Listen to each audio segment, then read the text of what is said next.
some of you were not born when these campaigns were launched.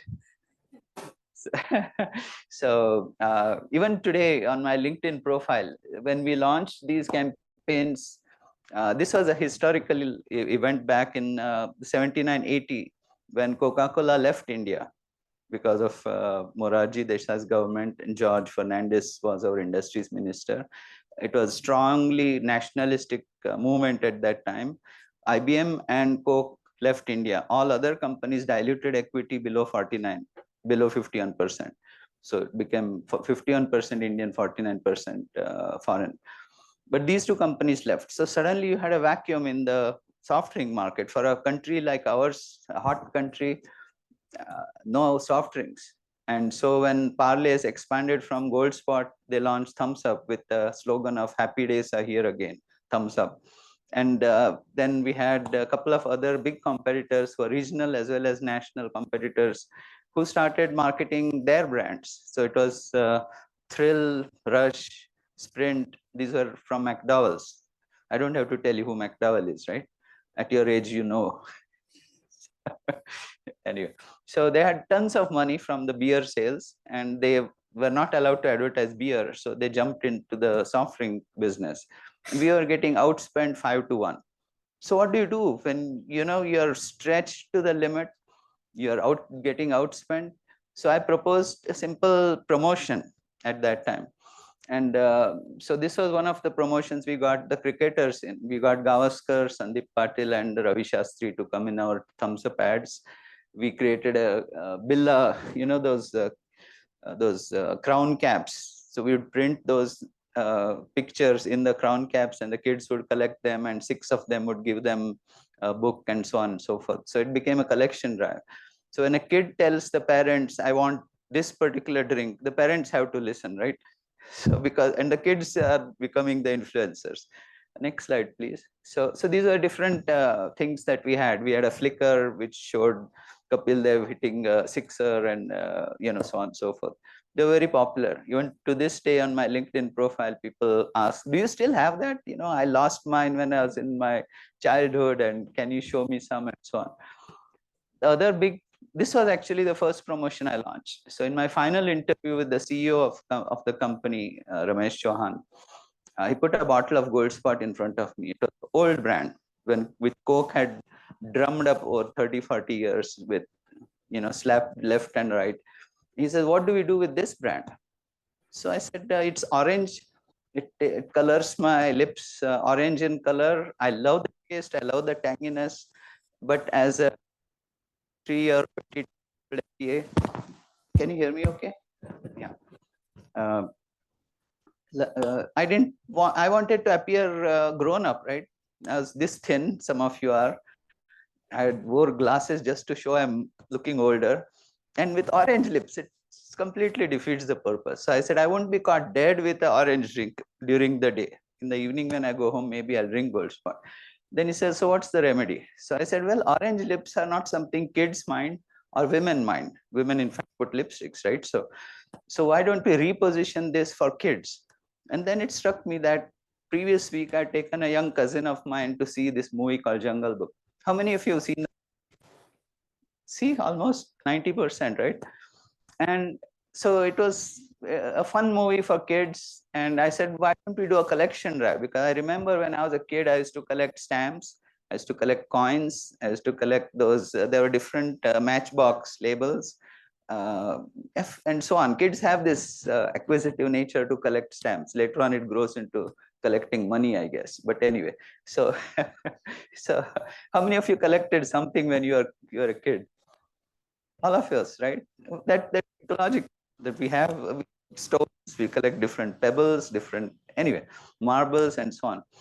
So why don't we associate Jungle Book movie with a collection drive? So he said, "Look at this bottle. Where can we put anything?" So I said, if you open the crown cap, they call it crown cap, the Billa. If we can print something inside on the PVC layer that's inside. So I said, this may have never been tried. Let's try it. So that was my final interview. 2 weeks later, I got a call from the CEO's secretary saying, "The boss wants to see you. Can you come tomorrow?" I was like, "Oh my God." The boss said, I want you to lead this project. You come join me. So sometimes you take a risk. Otherwise, how many of you have gone to a final interview and told a story of a movie? And that to a cartoon movie. So anyway, so life takes turns. You take some risks and things happen. So this was the big Jungle Book campaign. We gained 8% market share in 3 months, in spite of competition outspending us 5-1. That's a lot of money, if you can imagine, how much the company was spending. So anyway, I won't go more into this. Next slide, please. So one of the things, my philosophy is build, buy, or ally. You're all mostly doing startups, correct? So you find you are a jigsaw piece in the industry, some fashion. So find the player with whom you can build. You can't buy right now with unless you have got big funding, or you ally or form partnerships that can really help you jumpstart your business. And we'll go into the go-to-market. This is one part of it. These are some of the companies that I formed deals with when I was with different companies. Next slide, please. Now, the basics of go-to-market. This is a famous Rudyard Kipling. He was what he said was, what, why, when, where, who, and how are the names of the 6 honest serving men in Rudyard Kipling's 1902 poem. I keep 6 honest serving men. Why did I bring this up? Because in addition to these 6, there is a 7th one, which is how much. That's what you need in your business plan. Who, what, when, where, why, how, and how much. Remember that like a mantra. And every time you are evaluating or you're writing a business plan, keep this in mind.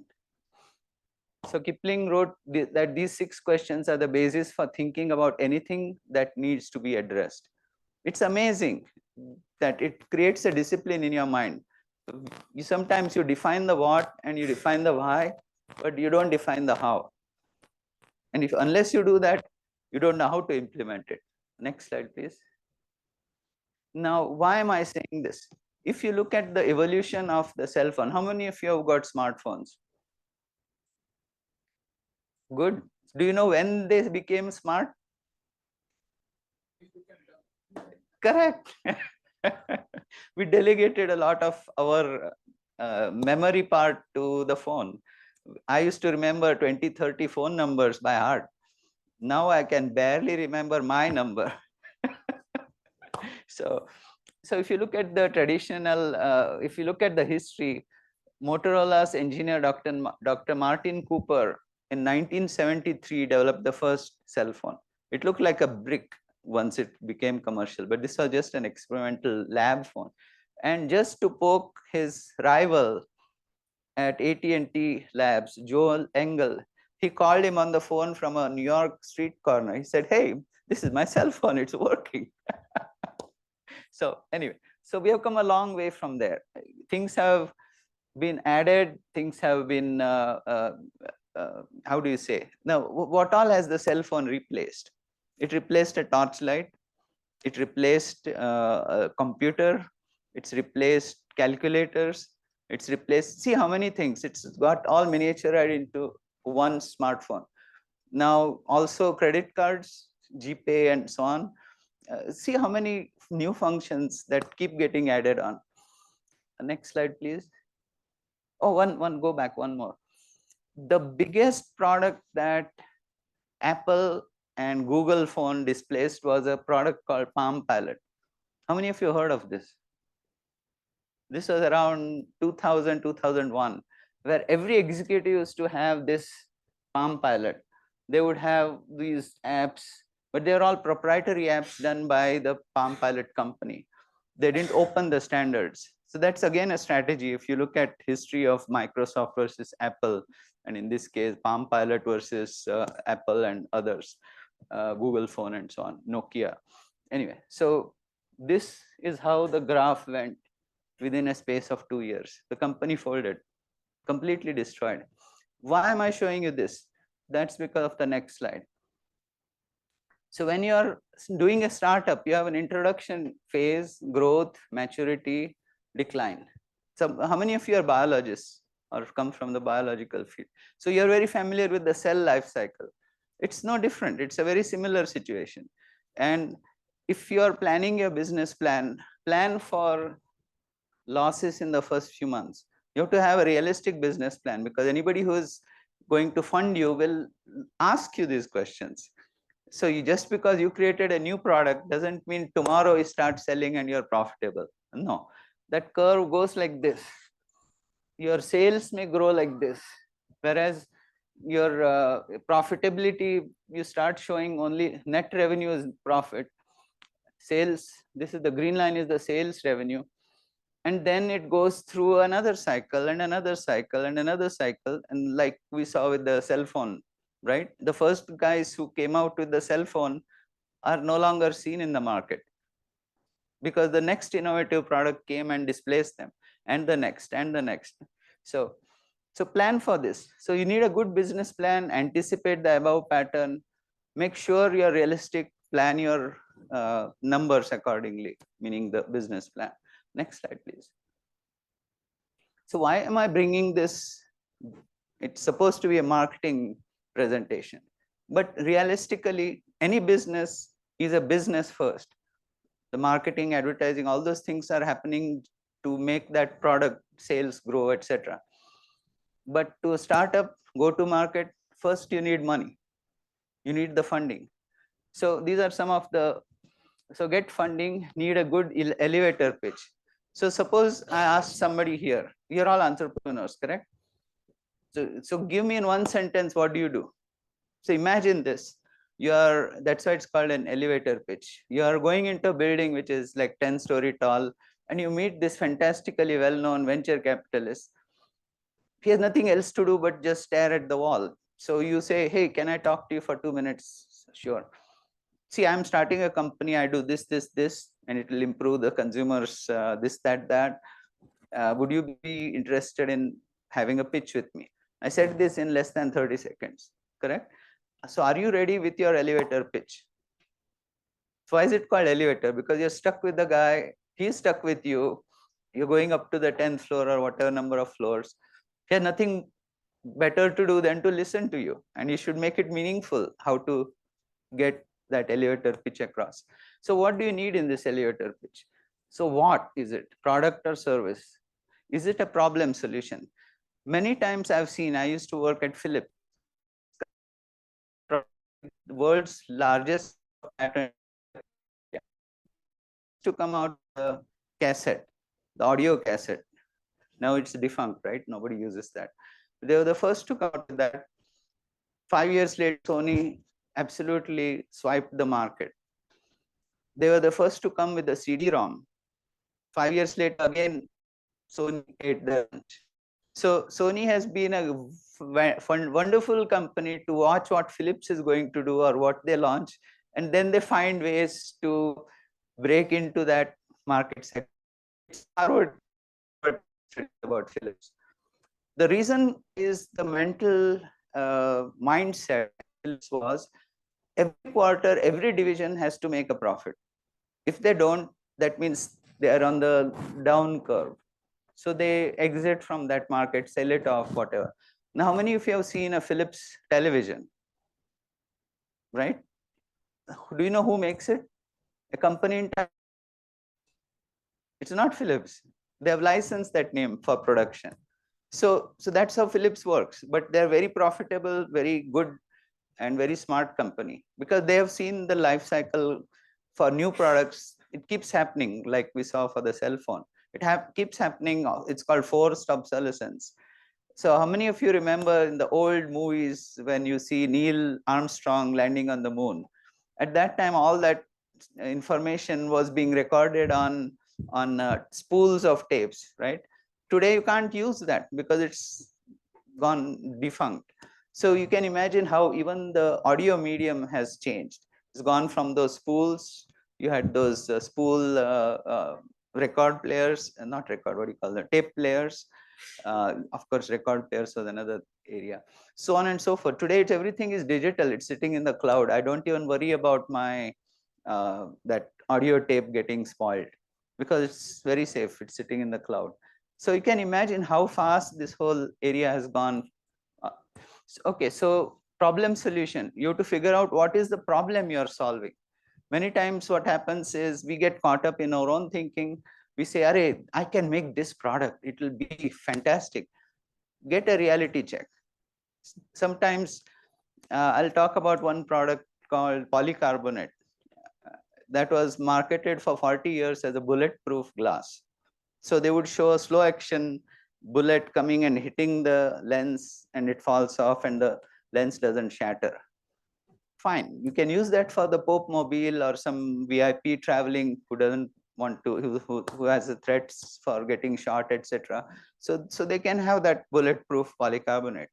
But I'll tell you the story of that in the next couple of slides. So figure out what is the problem, your solution. Is it a need or a want? So if you look at the cell phone evolution, every time there was a new need generated by the advertisers to figure out, and then that made you want that product. How many of you bought a smartphone in the last 2 years? Quite a few. How many want that 1.5 lakh new phone that opens like this? You can see the whole screen, right? It's a status symbol. Who buys such a phone? If it falls, it breaks, you have to replace that screen is another 40,000 or something. It becomes a status symbol, right? So there are various segments of the market. So that's why I'm getting to, okay, figure out, is it a need or a want, or can you create that need in the consumer? Whom and where? The how do it? Better, faster, cheaper, niche product, why different or unique? How many of you filed any patents so far? None. Very good. Why do you file a patent? Because you create protection for your idea. Many times I've lived both in India as well as in US, and my own father was a researcher. The focus was on publishing, not filing patents, which means somebody else somewhere reads it and files patents for work that was originally your intellectual property. Don't let that happen. This is my advice. So you can leverage your patent in many ways, or copyright for that matter. How big is the market? What are the assumptions, share goals? Ask. So you meet this investor in the elevator. What is your ask? I'm looking for $3 million for this product. This will change, revolutionize X industry. Why? Because it will do A, B, C, D, E. That's basically the structure of how you make that pitch. And be with passion, clear, concise, and compelling. Many times our culture demands that we talk descriptively.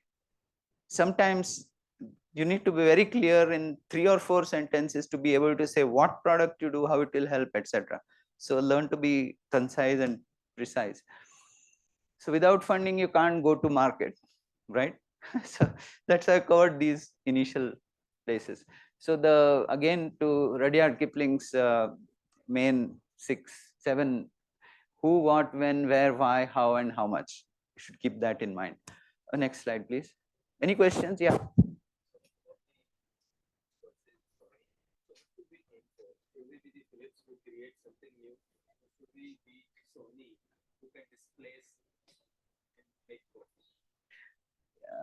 That's a complex question. Firstly, to be Philips, you have to have huge amount of money, because they have constantly succeeded and not allowed any product to make how should I say, losses, on a big scale. They have continuously learned and grown. Sony's strategy, and Philips has huge R&D budgets. That's why they're developing new products. Whereas Sony's strategy is more on controlling distribution, better advertising, better sales and channel management. And so they'll end up eating Philips traditionally. That's what has happened. So depends where you stand and which product category you are. So again, that's one of the pricing strategies. We'll come to that. Next slide. So, okay, now who can tell me what is the difference between marketing, selling, and advertising? Anybody? Take a guess. Marketing is more conceptual, you go something along with the concept, you convince the person that it is your need, and then you sell it.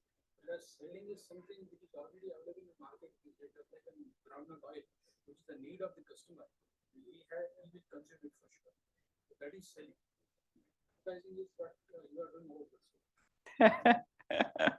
Okay, well, fair enough. Good. Anybody else? Yeah. So selling is basically trying to understand if the consumer buy the product. What of and advertising is a broader thing where it also involves just them realizing that the product exists and creating a sort of impression about the product or the brand in their heads. And like marketing, I guess, is like an umbrella term which covers both of them. Okay. You're both very close. See, one is push and one is pull. Push is selling. I sit across the table and make you buy, my watch or whatever. That's selling. Advertising creates the pull. It creates that need. You see it on TV or internet or wherever and says, yeah, I want that 1.5 lakh ka phone. It creates that awareness, right? You see the big huge ads in newspapers on Sundays or TV ads and so on. Marketing is the overall umbrella of how and what you need to do to answer your question, for example. So let's go there. So marketing is a broad concept that includes advertising and selling. Advertising is a component of marketing and selling is part of the marketing process.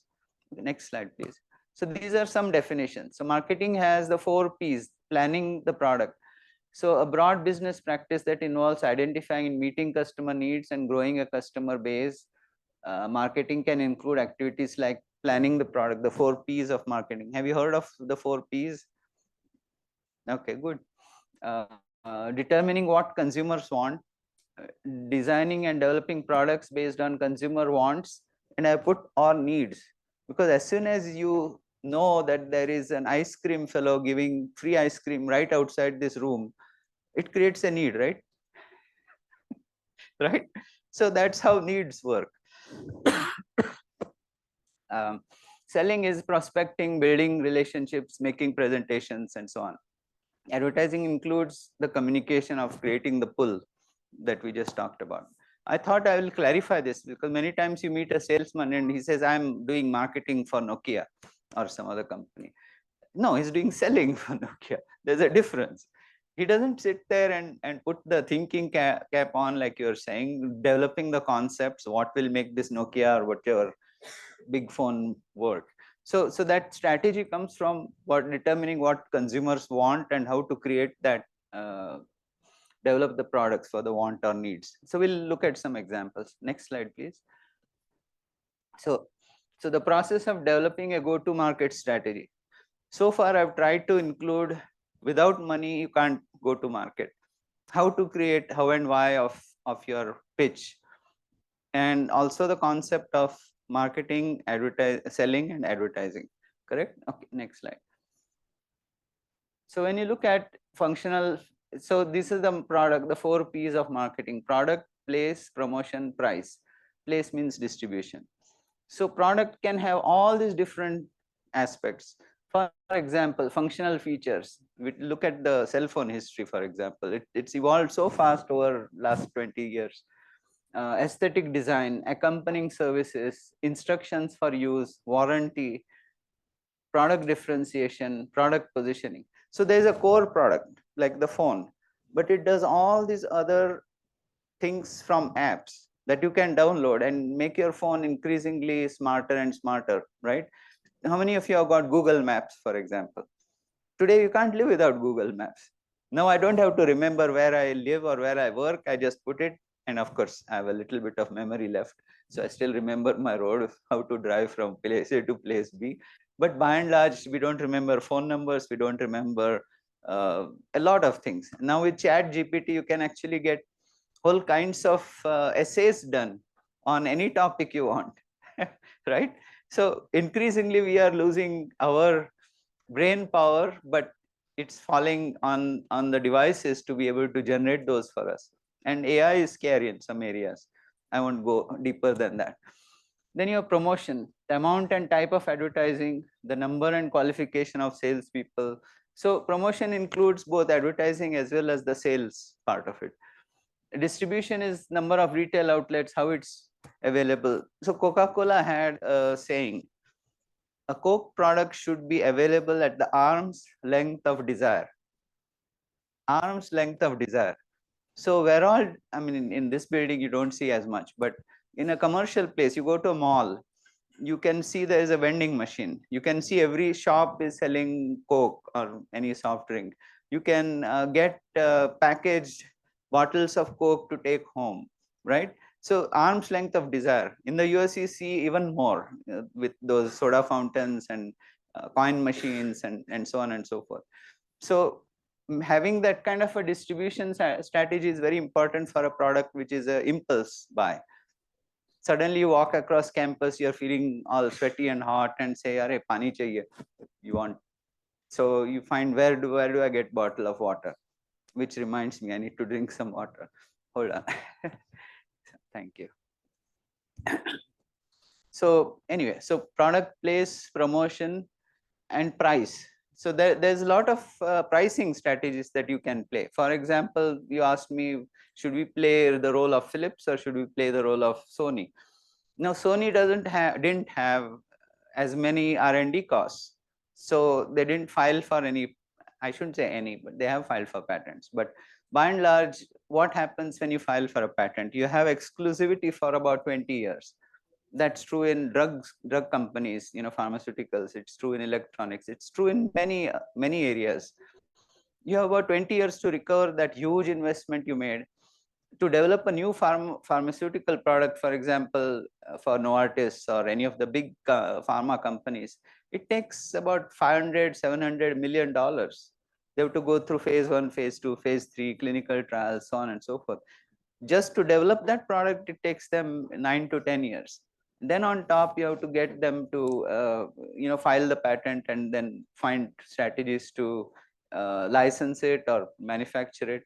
So they have a very high sunk cost, which they are trying to recover from selling at a higher price. But if you don't have the R&D cost, you can match them for price anytime or go below price, right? That can be a strategy also. Anyway, next slide, please.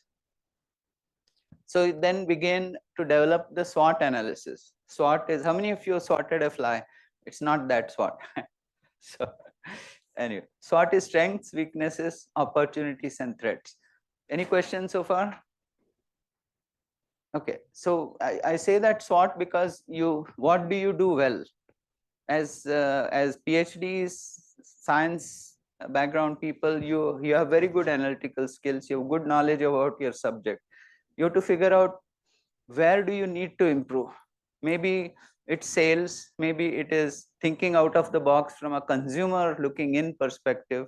Maybe there are certain research areas. You may know your research area extremely well, but how does it impact or impinge on other uses of that product? Or what other product can you replace? Look outside looking in perspective. What benefit can you give to the consumer that wants to possibly have your product? Opportunities are, what are your goals? So you can do this today, you can partner with a company, a larger company, you can have a synergistic kind of a relationship. So like that. And obstacles. Now, entry and exit barriers. So if your product has low entry barrier and low exit barriers, anybody can get in or get out, right? So tomorrow I can start bottled water. Yeah, it will still take 10, 15 crores investment, but then 10 Tom, Dick and Harry can do it. Once the bottle starts coming out, I have to find distribution. That's not so easy. I have to stock it in the retail stores. That's not so easy because I'm trying to displace somebody's already there. Why will that shopkeeper replace some other brand like Bisleri and put some other product? Oh, this is Bailey, that's his brother's brand. Anyway, this is Prakash Chauhan's brand in India. Anyway, so you okay, so that's low and stable returns because everybody is competing with everybody else. So you can't get a very big margin in that. If it is high exit barriers, and low entry barriers. The returns are low and it's a risky return. You follow? Can you give me an example where your entry barrier is low, but exit barrier, you can't get out very fast from that business? Any?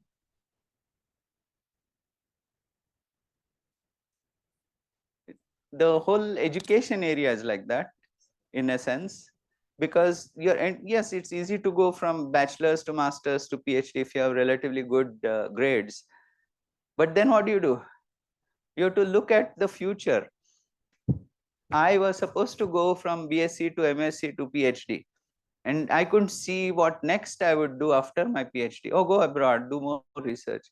I said, nah, I like money. So so I went into the MBA program, but I kept in touch with my science background, and today I'm helping cancer testing and so on, but from a business standpoint. So look at it that way. See the road 5-10 years down the road. Where do you want to be? If entry barriers are high and exit barriers are low, there is stable returns. There are companies which are doing that, or high entry and high returns. Then it's a risky business. Anybody can swipe you, and you can imagine the cell phone story. Every time they are coming out with a device, there's millions of dollars of investment to create the chips, create the body of the phone. Next thing you know, somebody else comes and whacks you on the head, right? That happens in many industries as the consumer needs change. Next slide, please. So this is a good chakra view kind of thing where you're focused on the target market, where pricing, product, promotion, distribution, and then what is the outside economic, climate, competitive, social, cultural, and technological, and political, legal. Now, do you remember when McDonald's first came to India? Before that, Burger King came to India. Now, what is a burger? What meat does it have traditionally? Beef.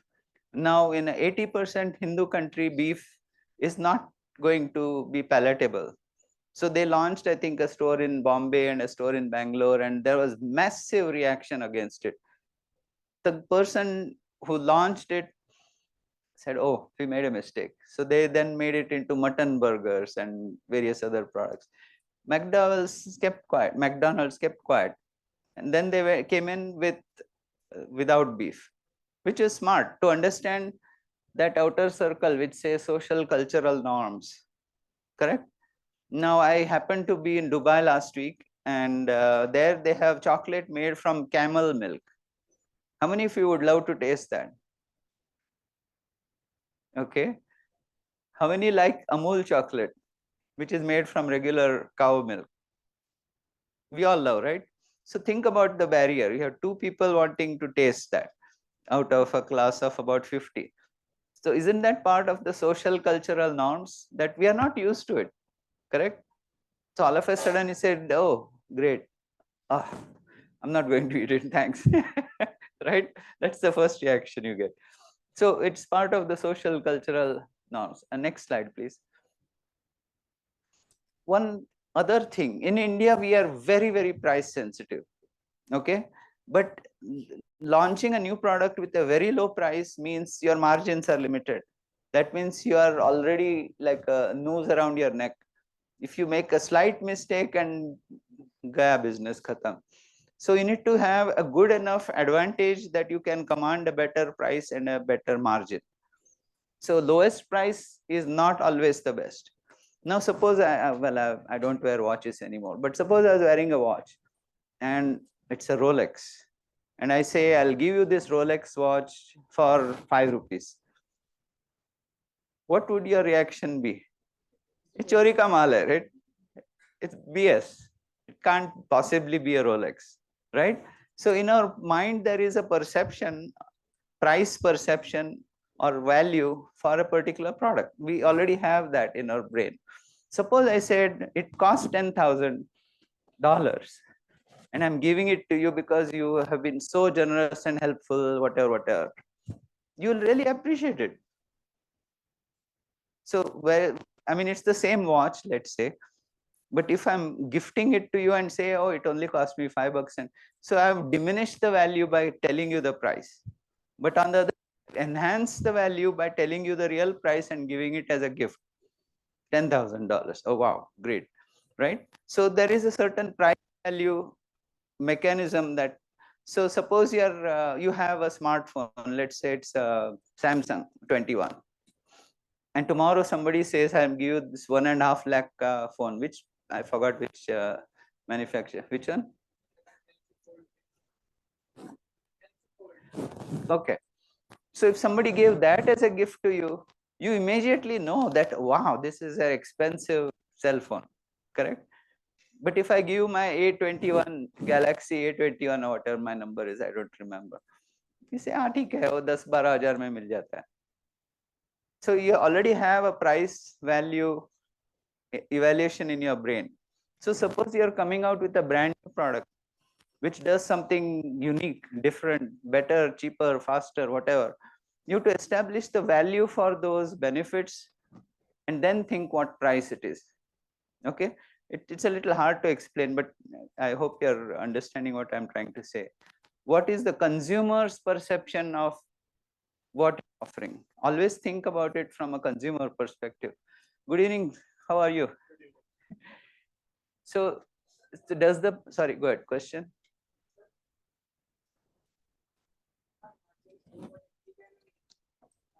Rotate our inventory faster. So even though our margins are less, we can make more. No problem. If by reducing the price, we can increase the demand.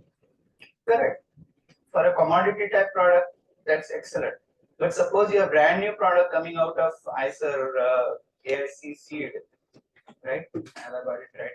And you're launching a new technology, you patented it, so on and so forth. You already got sunk cost. Remember that product life cycle graph. You already got that negative to curve before you start hitting the positive. So think about that. Is your price competitive? So does the price reflect the product's quality, functionality, etc.? Is the price competitive? Should we pursue market penetration, market skimming, or some other objective? What you just described is market penetration. So you can do fast turnover at a lower price and you keep a smaller margin and you increase your sales, but your profitability will be little less than the average, correct? That's a strategy, no problem. It's market penetration. That's what some of the chip companies used to do. Chinese government used to give them significant discounts, what do you call them, rebates, and then they were able to dump the chips in various countries. And so there were a lot of anti-dumping laws that America came out with and various European countries came out with. They were doing exactly that, but the onus was on the government giving them the financial support. What is market skimming? Suppose I come out with that 1.5 lakh phone. They're doing market skimming, right? The cost of that phone may not be as high to manufacture, but it's wow. It's a phone that has this big a surface. You can fold it and still open and the whole screen is yours. Nobody else has that technology because they protected themselves with patents and so on and so forth. So they're market skimming. After a while, somebody else will find, some other manufacturer will find a reason to find a better product, a cheaper product with the similar features. And then it starts going down. That whole sequence of how cell phones have evolved. There'll be one more casualty on the line. On the line. So should we pursue? Okay, we talked. What type of discount? Cash, trade, quantity, and allowance, advertising, trade-off to offer. So when you're manufacturing something, you're trying to get it distributed through all the different wholesalers and retailers. So the percentages that you're giving sequentially to each has to be determined. It has to be valuable, perceived as value for them, that they stock so much of your product that they will make money on it, so that the sell through happens. So it's multiple stages that it gets sold. So how do you price that? So should prices differ with each market segment? Now look at shampoo. It is soap water, correct? Essentially, chemically. Okay, so then you have these wonderful blondes or whatever brunettes shaking their head like this, and oh wow, what my hair doesn't move, so I can't try that, but you know what I mean. So you can have dandruff, you can clear dandruff, you can get silky, can get fluffy, can get all kinds of descriptors about your hair for shampoo. So that's positioning. So it's the same soap water. They may add some almond oil or some other ingredient to highlight the reason why. We'll get to that. So should prices differ with each market segment? Oh yeah, the oil or the shampoo that a bald person like me has to use will have some jojoba oil or some whatever. It's supposed to help my hair grow. I'm still waiting. It hasn't happened. Anyway, so uh, so what pricing? So you can price it differently. It may be the same product, but the price margins are different based on how you are positioning it. What pricing options exist if our costs fluctuate? Now, there are times when you have like oil prices, for example. If there is a war in the Middle East, oil prices shoot up, then all related products prices go up because the supply has gone up in cost. So you have to have enough of a buffer to plan such things. Does that apply to your product category? Is there an unforeseen something that can happen in the environment that, as you said, if you keep a very low margin, you'll be finished if your sudden costs go up above what you can make. So you have to have that financial planning. Is the demand elastic or inelastic? Now, do you remember there was a campaign, at least in the US, it was called Got Milk. There was a milk association like Amul. We have Amul here, which was formed by a cooperative of various milk producers, farmers, etc. They have a similar thing there. There's for almonds, there is for milk, there is for various other commodities, and they were trying to promote more people to drink milk.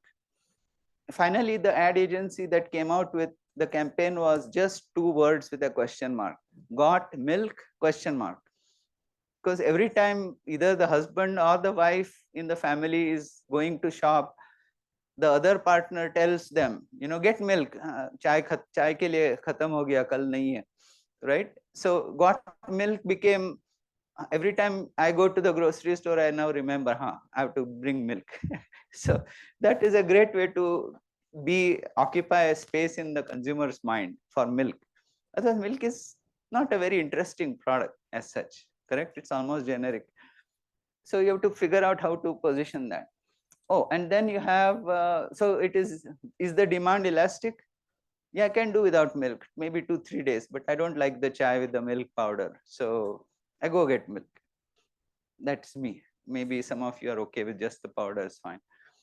So inelastic or elastic depends on which market segment that you are appealing to. So regulatory environment, is the price is reasonable? Is it exploitative? Any dumping law if pricing is too low? Especially we talked about the chips industry. That's what has happened worldwide. So now there are anti-dumping laws in many countries. Next slide, please. Sure. How about market creation when there are some products which are really novel coming out? Absolutely. We'll talk about that. I'll give you an example of eyeglasses in 1 hour. When we came out, I'll show some examples of that. So how many of you are wearing glasses or contact lenses? Okay, how many of you don't need glasses or contact lenses yet? 2, 3, 4, 5, 6. Okay. So what we had found was, if I have a -3 prescription, so I can see that you're sitting there, but I don't know if you're frowning or smiling. If I see that person there, I know there is a blob sitting there, which I can't figure out, right? So I can't really drive a car. I can't walk in the darkness, in the night, etc., or drive. So what we found was the ability for us to make glasses in 1 hour was very important from a consumer standpoint. Glasses itself was theoretically developed by Benjamin Franklin almost 250 years ago. That's the folklore.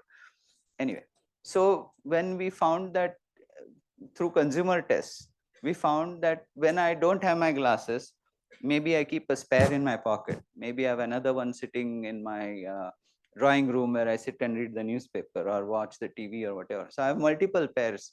But if I had only one pair and it broke, then I'm at a big loss. So the retail concept we came up with was we could have the doctor's office to do the number. We had the lab that ground the lenses, and we had 5,000 frames in one shop, and we put the whole shop in the mall. So I could go to the mall with my family, take my eyeglass numbers, I order the frame that I want. Many times without glasses, I can't see which frame looks good on my face. So I need somebody reference like my wife or my friend or my son or daughter to tell me, okay, these glasses don't look good on you. Then you order it, you go have some dosa or something, come back and glasses are ready. So convenient. So for an industry that was going average sale, it shot up. We were touching close to, we are installing 100 to 200 new stores per year, each costing 2 million.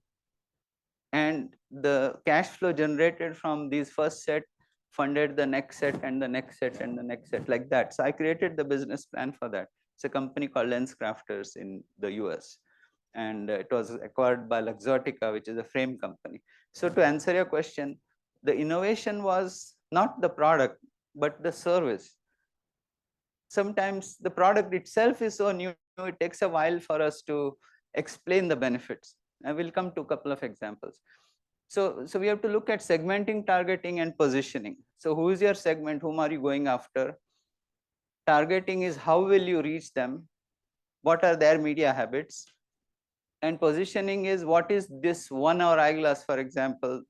It was broadly applicable to anybody who has corrective eyewear, contact lenses or glasses. So we will go through some of the examples. Next, please. Think about it. All of us are consumers also. So think like if I was a consumer of the brand or product that you are developing, how will I think about it?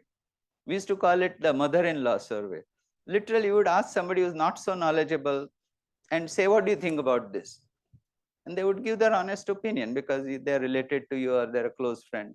And that is the consumer perception that you want to grasp and understand. So the need recognition, information search, I want to read every step, but you get my drift. That's how our mind works, correct? Then the involvement. If our experience is low and our involvement is high, there's extended problem solving. Like we were planning this trip to Dubai last week. Yes, our involvement is very high. I've never been to Dubai. I want to see this place. But experience, the airline experience was not so good. So next time I'll say, don't fly particular airline. I won't name it here because I'm being recorded. Don't want to get sued.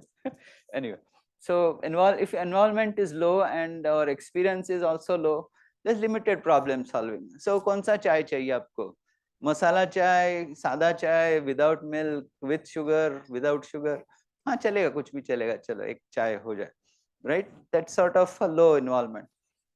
Experience is high and involvement is high. I want to look fantastic. I have this Montblanc pen in my pocket. I wear a Rolex. My involvement is very high. No, I'm neither wearing either of them, but you know what I mean. That's the image you want to create when you're going for some big interview or meeting some very VIPs, etc. So there your brand loyalty matters. You want to actually advertise the brand you're wearing. You'll also have that flip phone with you at such a meeting, right? If you afford it. And if the experience is high and involvement is low, it's a habit or variety seeking. So which toothpaste? I think toothpaste pretty much is a habit, right? Most of us prefer Colgate or Promise, or which other brands do you use? Sorry? Sensodyne, yes, because with certain groups you start being very sensitive to the teeth are becoming sensitive. Any others? Dabur, okay. Patanjali. But now you see there are only 5 or 6 brands that we remember because our involvement with that product is ठीक है. So normally एक कुछ तो brush किया सुबह हो गया, right?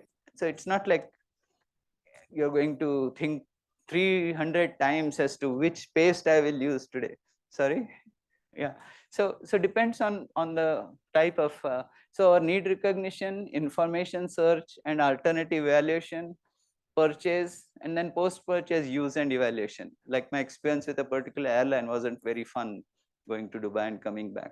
So I'll think twice before I jump and buy tickets with that particular airline. So anyway, next please. Okay, one other thought I want to leave before I jump into some of the ad campaigns is, how do you create competitive advantage? So at the top, you have patents, which we should think about seriously. Being a research organization, you're creating new knowledge. So learn to patent it and figure out the ways in which you can leverage that. You can license it, you can partnership. I know some concern in India is that companies don't want to pay you royalty. Then form a joint venture with them. They know that patent will be useful to their business. I think we were talking with some friends from Calcutta about paint using piezo technology to what do you call it? Degrade paint in the water. Now talk to the paint companies and be able to use that and make it eco-friendly water, you know.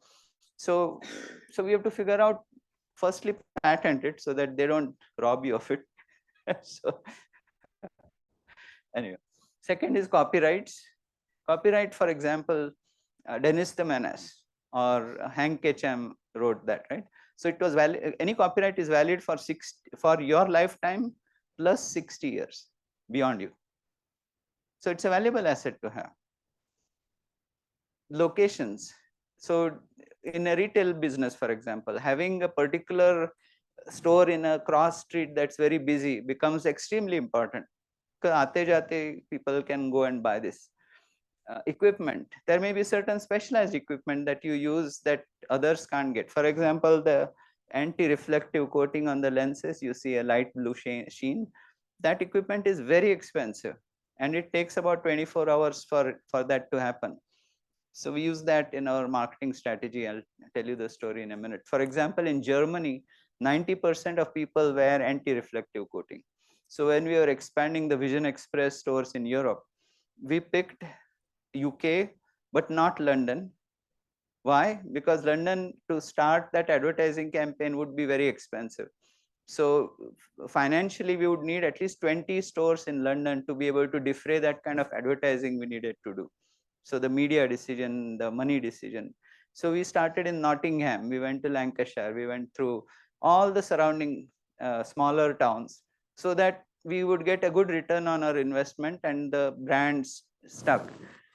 Now our competitor then, LensCrafters, our chain companies have moved to Vision Express, but LensCrafters came in and they opened 12 stores in London.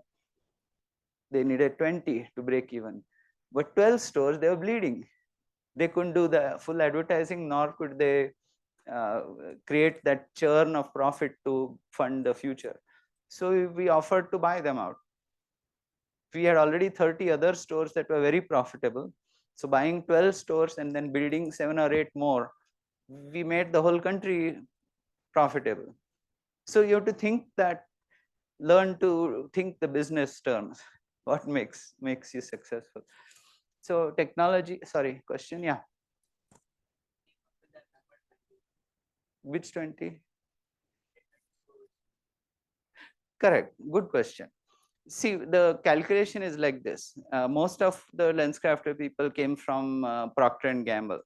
So they had a certain level of GRPs or TRPs of about 400 TRPs you need to build over 3 months to create the awareness level of at least about 60%. But when we launched the retail store, you may buy Tide detergent almost weekly, but you don't buy glasses weekly. You buy glasses once in 3 years at that time. Now it's once in 2 years, the average. So you calculate in your mind that out of 100 people, you have about 60% who need glasses, and only 1/3, 33% will buy this year. They'll wait 3 more years before they buy the second pair. So when you calculate those numbers, your TRPs have to be at least at 1200, 3 times more, to justify and rebuild that awareness with those 30% who want to buy glasses this year.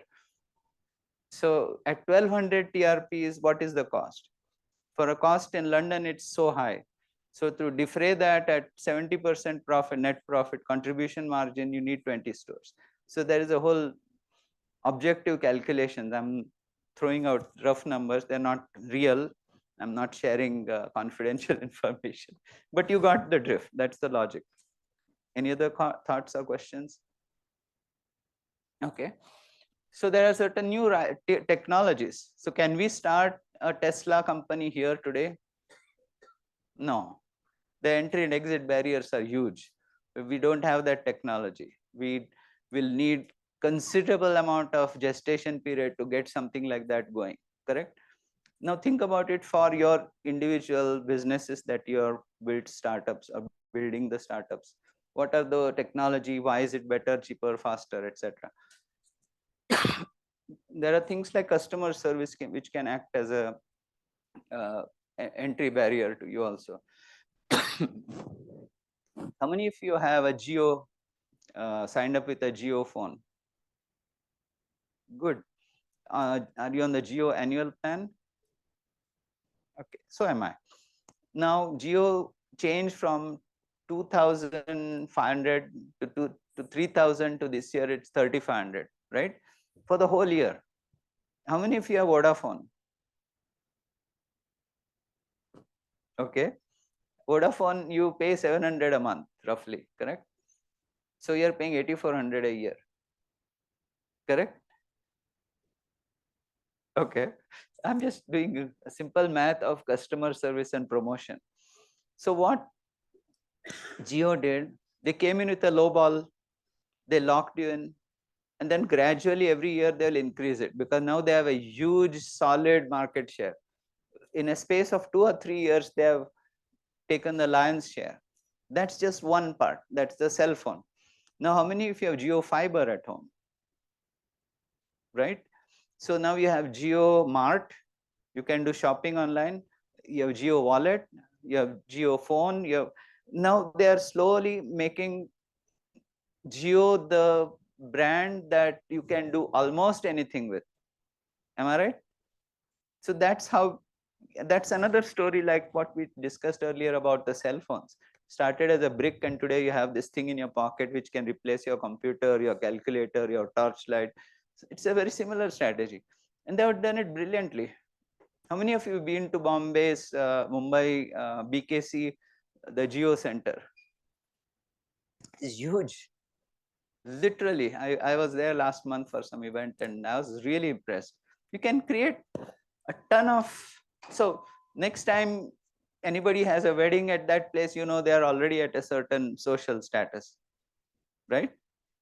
How many of you know about the Reliance school in Juhu? How much does it cost to send your kid there per year? Yeah. Sorry? Okay, now it's 8,000 US dollars per year. So if you say you've gone to the Dhirubhai Ambani school, you know that you're already a certain segment of the market. So anyway, I'm just showing you the examples of segmentation, targeting, and positioning, and the promotion or customer service they use. Next slide, please. Okay, now this is again a philosophical question. Which innovations succeed? Relative advantage, compatibility, complexity, trialability, and observability. Now, this is very important. How many of you heard of what is called as Google Glasses?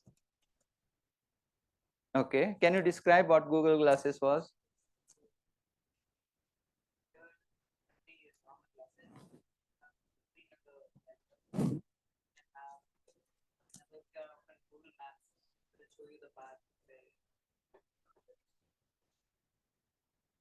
Yeah, correct. So it's a fantastic concept.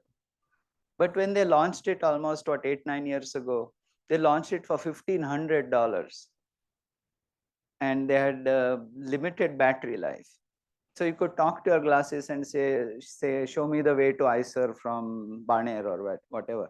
And it would show a map that you could actually, if you turned your head and it would point you, aise jao, aise jao. It's a brilliant concept. So what you see on your computer screen or what you see on your cell phone screen, you could actually see it on your this thing. But again, product, place, promotion, price. The price was horrendously high, isn't it? Now, if you're a surgeon, okay, you want to know how to do a carotid surgery. Obviously, I'm not going to be such a poor surgeon that I don't know how to do a surgery. But you could actually ask it, things like if I'm seeing this particular abnormality coating inside the artery, what may the reason be? What should I do? It can be a very fast learning device, but you price it out of the market, it's gone. So there are certain things like, yes, was there relative advantage? Definitely. Was there compatibility? Yes. If price was not an issue, I would wear such glasses, and I would start thinking even less that that cell phone is making me do. Complexity. It's a bit complex to initially learn, but बाद में ठीक हो जाता है. You'll get used to it. We were not all smartphone users once upon a time. We are still learning certain apps how to use it and not get phished or scammed, right? So anyway, trialability. Yeah, could go to a store, wear it, says, and then you come out saying, well, $1,500. No, yaar, mera smartphone theek hai. Correct? So that's where that product failed. Observability. Yes, you can observe it. Actually, they would give it to you to wear it, and recently they're in the process of reviving it at a more decent price. So hope it would be fun to have that. So these are, I'm just quoting examples surface wise, but it is applicable to each one of your products. So think about it that way. Those are the relative advantage versus what's in the market. Compatibility, with what you're using. Complexity, is it very complex to understand? Get your elevator pitch ready. Trialability, can you show it, demonstrate it? And observability. Yes, obviously this is far more advantageous than just having a cell phone. You could wear it and experience it. Next slide, please. Okay, now we are coming to my area of fun that I've done is advertising strategy. So any good advertising should have, they call it copy strategy in the lingo, but basically it has to have a basic benefit, unique selling proposition. Like we were joking about shampoos, for bald people, for curly hair, for fluffy hair. Those are the unique selling proposition. The reason why, oh, because of jojoba oil, suddenly it will start my hair growing, right? That's how they position it. Or the tone. In some cases, I'll tell you a famous story. Tone is the, the ethos of that ad. Is it funny? Is it serious? Is it frivolous? So you need to think about that. There was, have you heard of Where's the Beef ad? You probably not. This is a typical American thing. About 25 years ago, Walter Mondale and who was Ronald Reagan were fighting the presidential election. At that time, there was see what happens in summer in US is everybody goes on vacations, long drives, and they have those fast food places on the highways. So McDonald's, Burger King, and other Jack in the Box, all these retail stores start trying to woo for your business. So they were trying to, one Burger King, I think, was trying to slam McDonald's, saying their patty inside their burger is very small. So they had the drive-through stores. Means you would drive there, you stop in the window, order, next window, you pick up your food and you drive. And one of you is driving, one of you is eating food, whatever. So they had this little old lady who was driving in a big, huge car, goes to a drive-through, and she orders McDonald's. They didn't say McDonald's, but the color scheme and the M, etc., they were showing in the background. So they stopped there, and you'll probably see this on YouTube. Type Where's the Beef.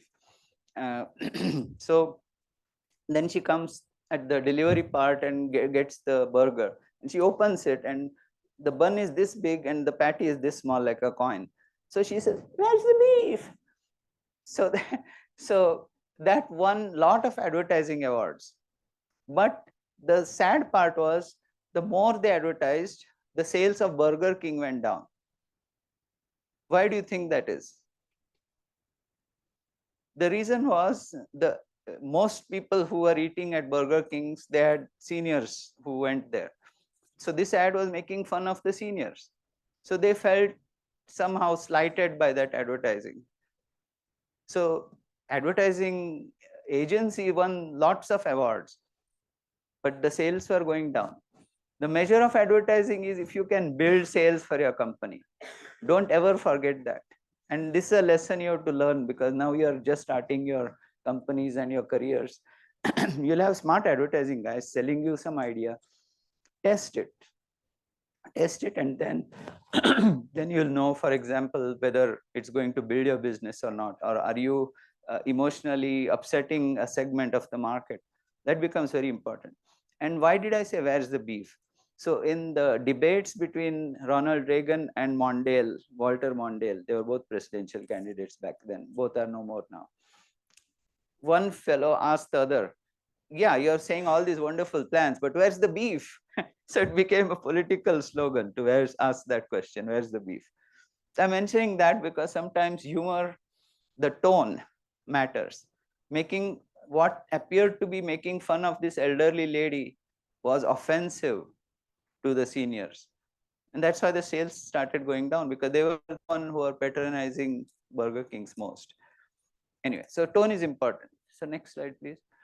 Okay, so then you do the competitive analysis. Who are they? What are the success factors? So what the theme that I'm running in these slides is how to come up with the whole branding go-to-market strategy. So one by one, I'm explaining. Understand the buying process, gatekeeper, opinion leader, influencer, actual buyer, and actual end user. Now, give me an example. For example, you want to buy this a new car at home, and assuming you're married, you will discuss that with your wife or your husband, right? So is this car costs X amount of rupees? How much mileage does it give? How much of a status value this car has? Will we be able to afford the EMI? Those are all questions that you discuss, correct? So then you will have a gatekeeper. Your husband or your wife is the person with the purse strings. They will say, no, it's too expensive, you can't do it. Khatam. Opinion leader. You'll find your neighbor, friend, somebody who's in the auto industry. You'll ask their opinion. What do you think of this XYZ car? They will have, so you'll get opinion leaders, and you many times have advertisements with well-known figures and personalities who attest their brand, because our human mind is that, oh, if Shah Rukh Khan knows that product and he's saying this product is good, it must be good, I'm fine. So that's the celebrity halo effect. You know, the halo that certain religious leaders are shown with. So it's called the halo effect. So anyway, who's the influencer? Maybe your son or daughter, little one, says, but I want that TV screen on the back of the front seat so that I can play TV games when we are driving. That becomes a factor for decision making, right? So, and then who's the actual buyer? The person with the purse strings. Who's the actual end user? Maybe it's the mom who's taking the kids to school every day or coming back home. I don't mean to be sexist, it can be the dad also. But the end user may be different from the person buying the product. So this applies to almost any product that you have to analyze. Who is going to be your product's gatekeeper? Many times I want to reach some CEO of some company. I can't get through on the first call unless I have their cell phone number, correct? So it goes through the secretary. She's the gatekeeper. क्यों क्या बात करना है? मेरे को message दो, मैं लिख लूँगी, right? Okay. So then you have the opinion leader. That CEO will ask some head of sales, what do you think of this product? So that's typically how the decision making happens. So understand that buying process for your particular product. Then define the 5 M's of advertising. I won't have time to go through the entire this 4 or 5 example: mission, money, message, media, and measurements. So many times what happens is you are trying to skim the market, like you were saying earlier. So you want to build the awareness that you are selling your product at a very low price, so more and more people will buy.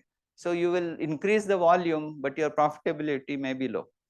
Or if you're, I keep using the flip phone, cell phone example with the full screen. wow, this is a fantastic product. So they are market skimming. So they can afford to do more advertising to get more people to buy the product who can afford it.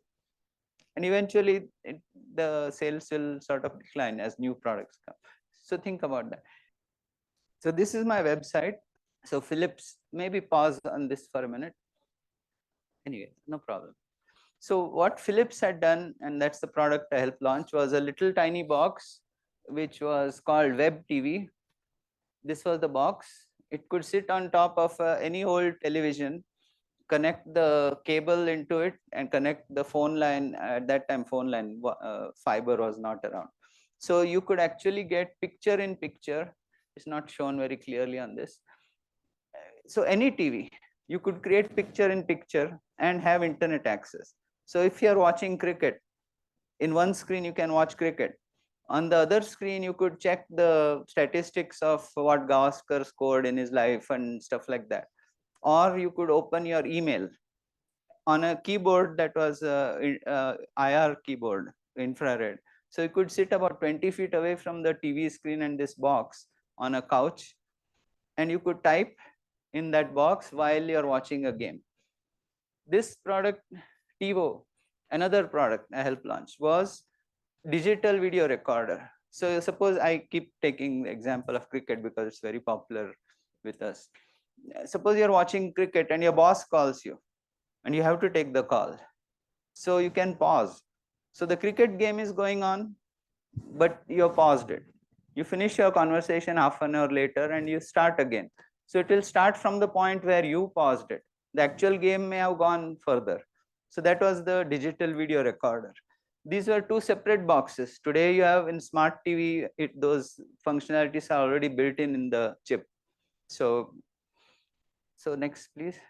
And I did, the best part was I did a barter deal with eBay. Nobody has done that. And they said, for the next 5 years, please don't talk about it. I said, okay, fine. The deal was this. This box cost only $100. At that time, the laptop costs about $2,000 and a TV cost maybe $400-500. But the beauty of this was you could, any old dumb TV, you could make it into like a smart TV with this box, which cost only 100. You could actually type documents, email them, browse the internet, all with that one little box on your television. So Microsoft acquired it later for 450 million and killed it because it was threatening their mainstay business. But what deal I did with eBay was, I said, look, eBay was growing very fast that time. I said, I'll give you presence on my box, which we sell in the electronic stores. At that time, there were a lot of retailers who were carrying our boxes. For that, you promote me on the eBay website, because then for $100 box, everybody can start trading on eBay. Nobody has done such a deal. You don't pay me anything, I won't pay you anything. Is that a deal? They said, wow, yeah. So I said, build, buyer, ally. That's one of the alliance. Though this product was from Philips, we were a very small division of Philips. I was the director of business development. And this is how I developed the entrepreneurial business development for this division. And then the division got bought out by Microsoft and killed. So anyway, because it was a competitive threat to their mainstay PC business. Next slide, please. This was a do together Facebook. It was like, I like this shirt. What do you think of this shirt? Shall we give this shirt as a gift to this friend of ours? The typical sort of that was, it was successful for a while and then it diminished. Next slide. Okay. So this was the example I was mentioning, Dr. Bhagwat, that glasses in 1 hour. The idea was to have a lens crafter store in the mall. It had a lab. I don't know if there is another picture of it. Anyway, and this was a famous model, Heidi Klum. How many of you know of her name? Maybe by now she is old and no longer in circulation as a model. But anyway, so these were some of the ads we did. What I'd done in cricket for Thumbs Up and Limca, I tried Thumbs Up and Gold Spot. I tried in the US with Chris Sabo. He was a baseball player. But the nature of sports in US is very different.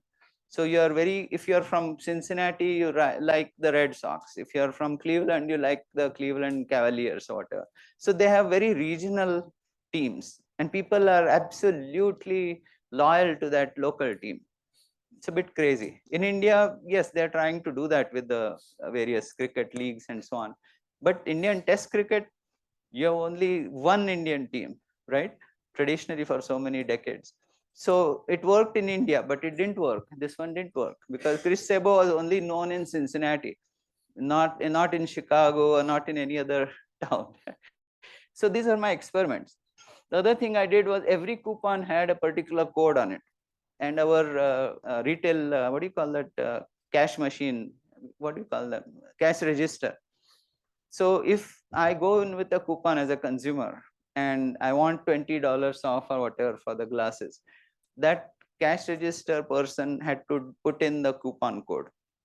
So based on my unfinished PhD in quantitative analysis, of the 500 stores that we had, we collected all these statistics. So from the day a product was launched, promotion was launched, to 13 weeks is normally the expiration, I would know what the pattern was. So on the first weekend, we would get so much new coupons. Second week, we'll have a peak. Third week, close to the peak, but starts diminishing. So that had mathematical implications on how much product we should keep in the store, how many sales people we should have, how we should have a greeter in the front of the store to welcome people coming in. So you can imagine the operations of a store based on coupon codes that I was measuring. The other part of it was we created the same TV ad with a different coupon value. So in the same Cleveland market, I had 4 different versions of this ad: $30, $20, $30, $40, and $50. And they were randomly mixed and distributed in the, they call it freestanding inserts, like Sunday paper. When you open, you have those coupons falling out. Even here we have that, right? We have all these advertisements. So again, because of the cash register data capturing system, we could tell what the ROI is for each of those coupon values. Obviously, $50 would be most popular. We would have the most of them, but we're losing the most money on them. Whereas $20 less popular, but we make more profit. So that profitability across 70 or 80 markets, that is huge amount of statistics. I created that model. So these are a lot of fun things that we were able to develop. So glasses in, so we developed a system to evaluate company-wide advertising and promotions, improved print redemption, they call it redemption when the coupons are brought in. Rates improved by 43%, because we knew which one was the most effective, which one was the most profitable, and which one caught the eyes the most. So that was on coupon values. The other experiment we tried was we had all these different types of print ads. So we had the same coupon value, but different ads on the same coupon value, again randomized in the same market and distributed. So we could tell which ad is performing better, right? You're all scientists, so you know how to control for various variables. Exactly that. Next slide, please. So this was the founder of LensCrafters. He later invited me. He came on the board of LensCard. He invited me to come join LensCard on their board, but it's in Faridabad. And at that time, I had some personal, one of my parents was seriously ill, so I couldn't just leave Bombay and go. Anyway, but his name is Dean Butler. His background was he was a Procter & Gamble manager on Folgers coffee, and his partner was on Tide detergent. So when I said the same marketing principles can be used for any product, this is a shining example of that. So this other partner's name was Dan Hogue. His, I think it was his father or uncle who passed away, who was an optometrist who had a optical store. And when they went there, they saw that this person had built a nice business. They had an optical store because he was an optometrist. He could do the eye exam there. And they could serve maybe 5-6 hour glasses, meaning they could complete the glasses and serve in 5-6 hours. That got them thinking, what is the process In a traditional glasses, you do it in batch. So you have all the lenses cut in one place. You have maybe 15, 20. That tray moves to the next level where they start cutting the edges. Then it goes to the next level where they fit it in the proper frame. But if you took a pair of glasses and started A, B, C, D processes continuously, the through time is less than half an hour to 50, half an hour to 1 hour. So you could actually create a USP of 1 hour eyeglasses on the same equipment, except you have to move the equipment in the retail store. So you see that is the innovation. So sometimes it's the service element of the product which determines that. So this was one of the examples we did. Now go to my website. This one we talked about now. मेरा website पे वो lens crafter का tab है ना. Go down a bit. Now let me show you this ad. Okay, click on this and maximize it. See, I'll show you several types of advertising. This is called slice of life. So all of us have different professions, we have different needs, we have different products that we use. So let's play this. This was a dental surgeon who said that I can't afford to leave my practice. So I could actually get my glasses done very quickly and very fast. So these are all slice of life examples, meaning different personalities from different walks of life, because we are trying to relate to the consumer who is watching this ad. Yeah, maybe I'm a business executive, maybe I'm an accountant. There's a lady accountant, uska ad hai. So maybe I'm wrong, but my experience of last 10 years, most of the next making shops in the malls are disappearing in the United States. And what has happened in India is Lenskart has overtaken most of the pops and mom and pop stores. Correct. Stores in India. And I was surprised with their strategy because in an average they are selling 2 glasses with average 6 to 5. People are still going and buy it. So one glass comes like around 3,000 rupees. And if you go to a corner shop, you will the same glass 1,500 rupees. So does that Lenskart marketing strategy has influenced the average Indians or something another business dynamics that There are 3 factors. One, it's called cannibalism. So when lens crafters came, this lens crafter is different from Lenskart. Okay, so lens crafters was in UK, Australia, Belgium, of course started in US and Canada. Their strategy was glasses in 1 hour. So that convenience was hands down a big advantage. So a little price fluctuation chalega, but if I can't function without glasses, to kya karega? So that was the convenience factor. We weren't much expensive, much more expensive than the average optical guy. Second factor, as I said, 1/3 of the market was cycling, buying glasses once every 3 years. So let's say 60% of the population needs glasses. 1/3 of that will buy it this year, the second 1/3 will buy next year, etc. So you could actually calculate that there is so many people in XYZ town, Youngstown, Ohio, or Detroit, or whatever, or London, who will buy these glasses and they'll spend $300, which means the market potential is this much. So if we capture 10% of that market, so that question one of the gentlemen there asked, how do you calculate how many stores you need in a market? So we had those calculations because all the statistics I was collecting. So when that happens, you are like throwing a bomb in the market. Your advertising is at 1200 TRPs. Average detergent is around 400 TRPs. We are at 3 times the volume. After the 13 weeks, we throw in a coupon. We know exactly which coupon to throw to get the maximum return.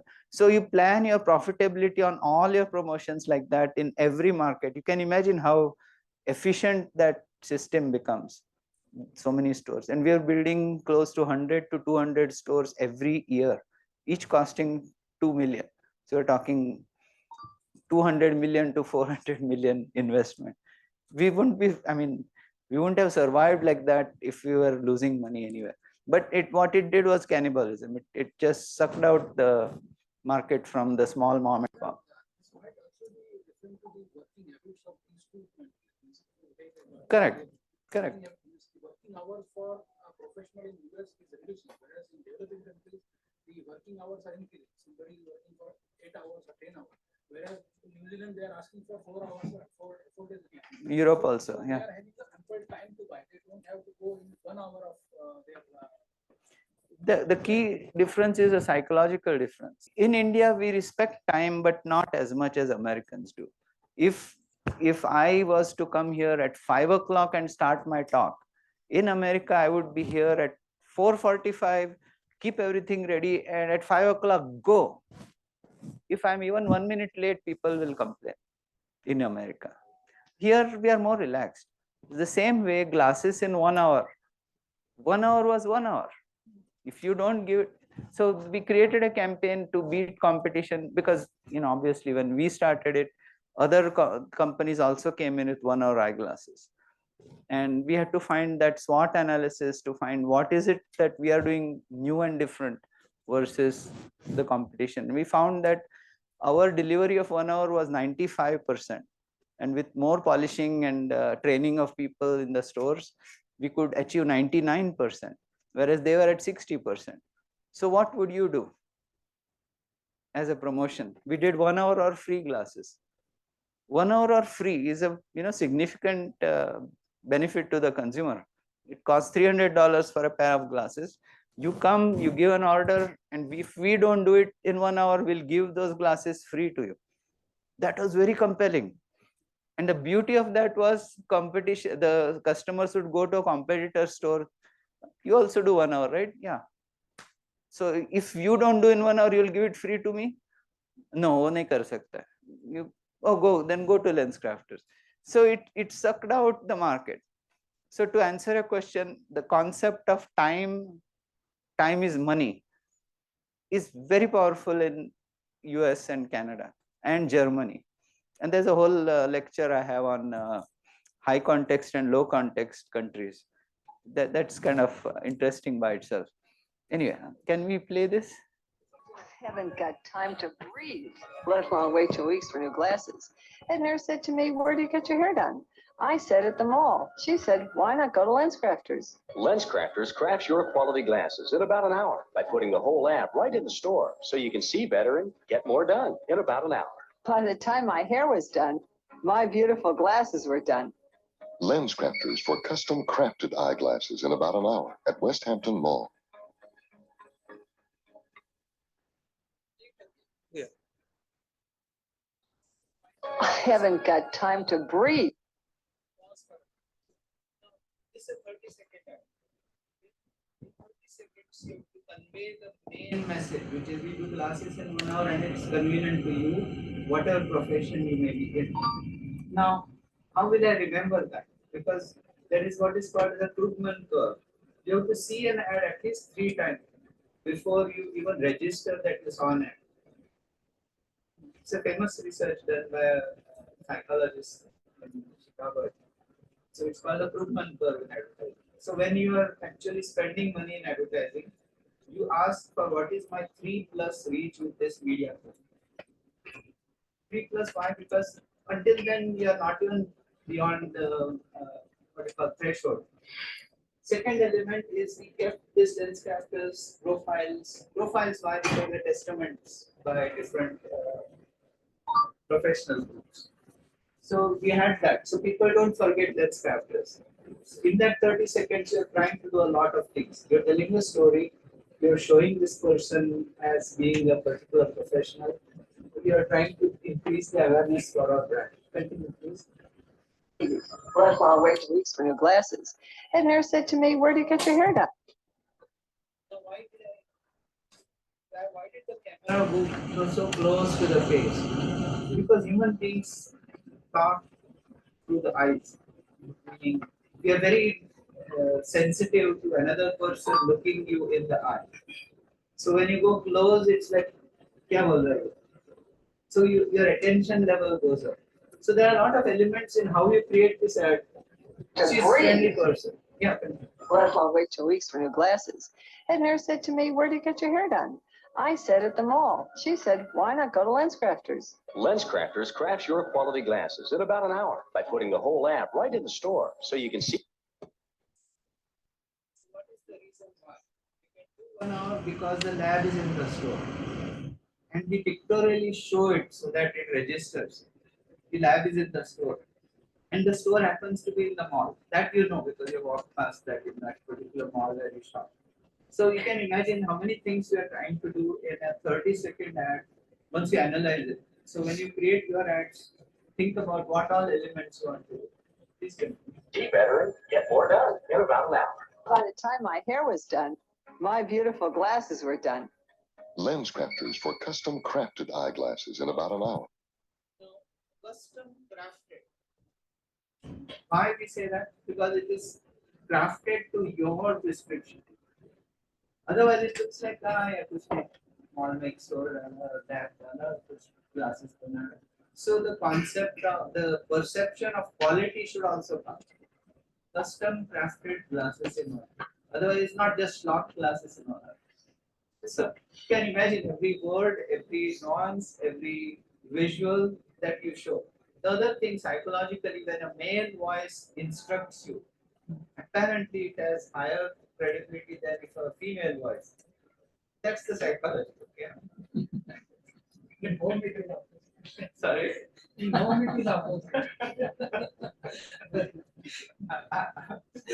won't crack any jokes. Sorry. See, in Chrysler found this out. So when you open the door, your door is open, your door is open, your door is open. When a female voice said that, people got jittery and they would go to the dealer and say, shut that noise off. Then they got a male voice. Your door is open. Your door is open. Your door is open. Oh, okay. So, I mean, I don't mean to be sexist, but that seems to be a psychological observation. Continue, please. At West Hampton Mall. Okay, pause. Now, what happens in any city is you have to tell that person which mall you are in. कहाँ जाएगा? अरे वाह, मेरे को glasses 1 घंटे में मिलता है. Where should I go? You have to make damn sure where it is. So if I live near West Hampton Mall or whatever malls here, then okay, next time I go there, I'll register it. Look at how the consumer decision making is happening in my head. I'm just relating to. So all these elements come into 30-second ad. And the same colors, same logo, everything standardized. Now I'll show you another ad. In about an hour at West Hampton Mall. We are almost. We have one. Okay, now play this.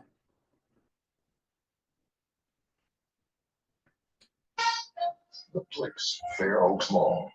The event, Lens Crafters' new store grand opening. The promise, quality glasses in about an hour.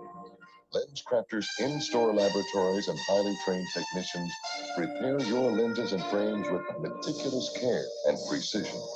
That's how we deliver quality glasses in about an hour. Experience Lens Crafters' new store at Fair Oaks Mall in Fairfax.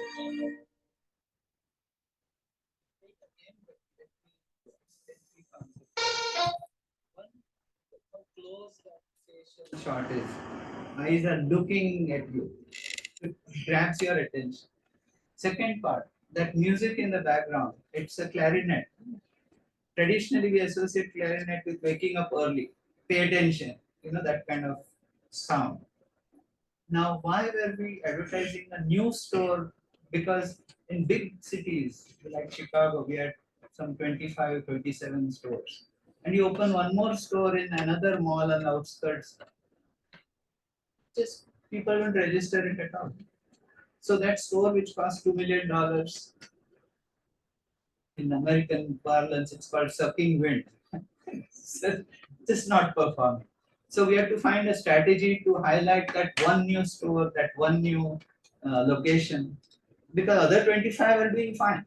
This 26th store or the 27th store, I'm not even registering. I may be living in Naperville, but I'm not registering that the new store has come here. I still go and drive to Skokie or some other suburb. So like that. So Okay, continue. The place, Fair Oaks Mall. The event, Lens Crafters' new store grand opening. And it says new store to draw your attention, because that's when you're paying maximum attention to those eyes staring at you from the TV screen. Promise, quality glasses in about an hour. Lens Crafters in-store laboratory. Now, an average person doesn't know all these fields exist on that computer, right?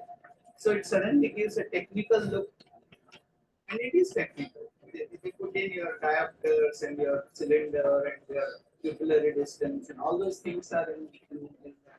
So it makes it look high tech also. It creates an image. How many times you've gone to an optician and it didn't strike you or he didn't show it to you, right? So there's a drama in how you present your product also.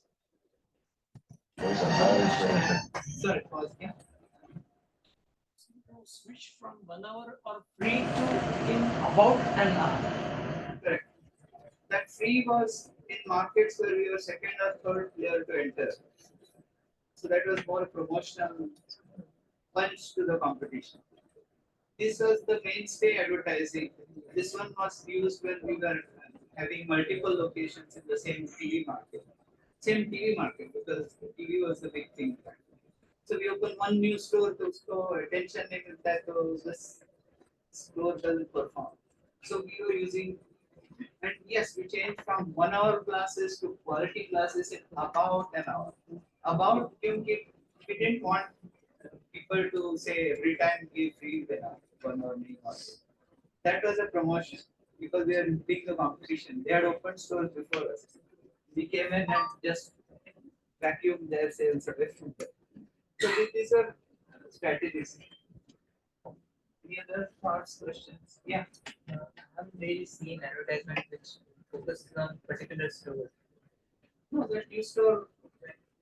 This is a business. Why did you choose to like for each new store did you add new advertisement? Not each week. So, for example, I'll give you an example. Like in, let's say, Pune. Pune is relatively big store, big city. So you would maybe need about 5 to 7 stores. So on the traditional ads, you can live, survive, and then say a local newspaper ad, a TV ad saying we are in these 7 locations. But in a city like Bombay, my God, Bombay stretches from one end of one end to the other. It's several miles long with several stations. It's very crowded. I want to know if there is one in Opera House, if I'm staying in Opera House. But I will not walk and go to the other side of the railway tracks to Marine Drive. So that's not in my habit, right? So if you do the equivalent of Bombay was say, we had 20 stores to Jamaica, and then we would actually list all the 20 stores there. And the 21st store comes along, nobody pays attention. So we have to use the new store.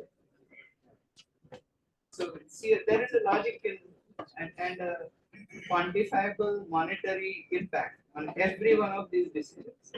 If you test it for 3 months and see whether it worked or didn't work, actually calculate. So I actually wrote they called it the Bible of promotion for the structure. We did all these different tests. We did various levels of radio, TV, print. We did various coupon values. We did various ads with the same coupon value like I was describing earlier. So whole different TV campaigns and so on. So it's almost marketing is art as well as a science. When you start quantifying it, becomes a science that you can predictively use next time for a new marketing story. So next time, continue, please. glasses in about an hour. Lens Crafters in-store laboratories and highly trained technicians prepare your lenses and frames with meticulous care and precision. That's how we deliver quality glasses in about an hour. Experience Lens Crafters' new store at Fair Oaks Mall in Fairfax. And the fun part is when somebody looks at you like this, you skip a beat. It almost pushes your attention. So those are some of the techniques that we use. Now I'm changing gears. Let's play.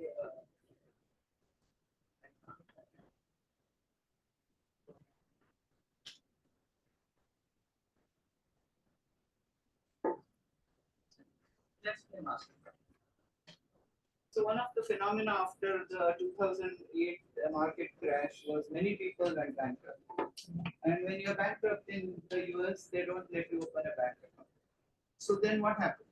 You still have a job, you get money, but you can't cover your costs or create a record for paying those costs, based on which your crisis score, equivalent here, or they call it some other name. So those scores get affected. So you can't buy a car, you can't rent a house, you can't, it puts significant financial crunch on people. Now, I analyzed and found what are the reasons why people went bankrupt. And there were several factors. One was healthcare costs. That's why Obamacare was pushed very hard, and the government was trying to pick up the insurance costs. One person in a family has cancer or something, it drains their financial resources. That happens even now in India. That's why we have NJP Day and so on. I'll come to that in a minute. I'm trying to help the poor people to defray those costs with CSR activities. The second part of it was, okay, you go through a divorce. The laws there are such that you have to divide everything 50-50 by law. So if there is a working spouse and a non-working spouse, the non-working spouse gets half, working spouse gets half. It diminishes their standard of living, ability to pay mortgage on the house, all those factors. So we created this product which was internet-based credit card, not credit, but we call it a debit card. So you put your cash money on that account and use it from that account, and it creates a history for you. So you can regain back your credit history. So play this ad on the next method. Have you ever had a bank account or a credit card? Account Now has the perfect solution. Listen. I could not open a bank account after my divorce. Account Now give me my life back. Account Now makes banking easy. I receive a balance statement daily, my paychecks are directly deposited, and I'm able to pay my bills online. With free direct deposit, my paycheck goes directly to my card. The Account Now card is so easy to use. Sign up now at accountnow.tv or call 877-777-4881. The name of the company, what you do to get this account, 100% approval, because people are denied credit cards, right? Because they're bankrupt. So this is 100% approval because you are using your own money to put it in the account. You have a physical card. Later on, we found that some of the drug mafias were using this card and mailing the card to Nicaragua, or Cuba, or wherever they're. So they are using this as a way to transfer money. So we had to put in some more additional checks. So you can imagine, you create a concept, you launch a product, and you have funny situations like this. So the US government actually called us and said, look, this is what is happening. How come you are getting so many account now debits coming from Nicaragua? Oh, we don't know. Okay. Go to time. I want, this is an important one as entrepreneurs.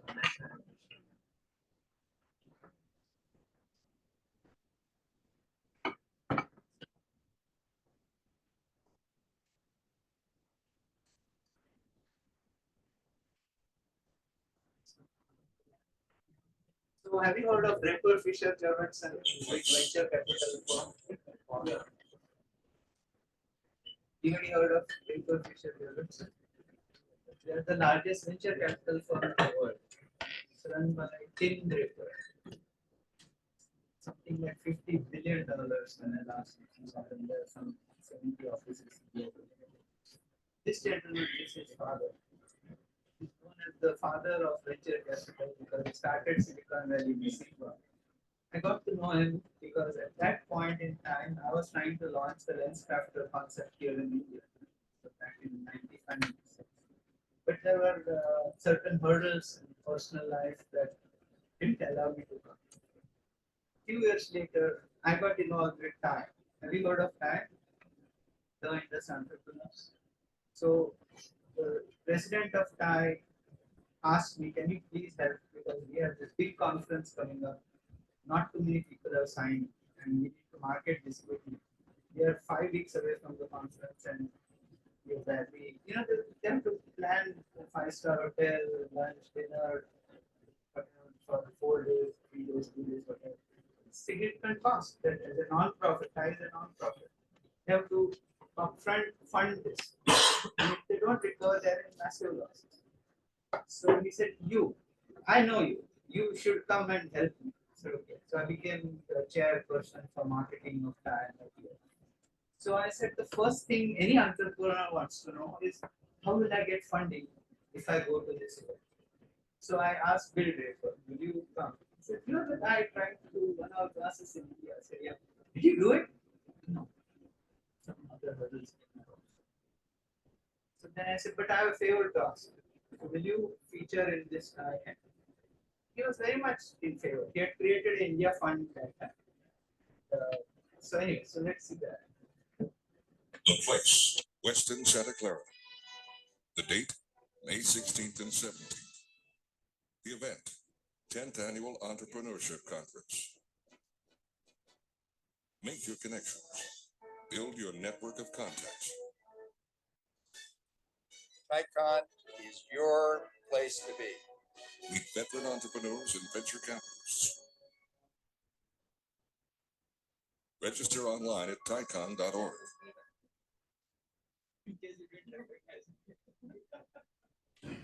Much more plumper and had a mustache. And every airport I went to, they thought I was related to Saddam, so they would stop me.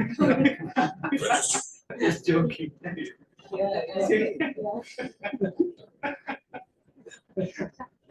Again, here you see, I've used the same visual elements. You have the location, you have the date. I did the thumbs up sign because universally thumbs up is for positive things. So anyway, please play it again. What year was this? 2003. The place, Weston, Santa Clara. The date, May 16th and 17th. The event, 10th Annual Entrepreneurship Conference. Make your connections. Build your network of contacts. TICON is your place to be. Meet veteran entrepreneurs and venture capitalists. So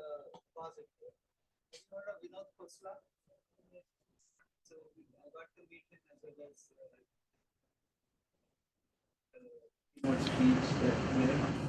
this is John Chambers, Cisco. That is Carly Fiorina. She was head of HP and then later on stood for the vice president for the presidential election of the US.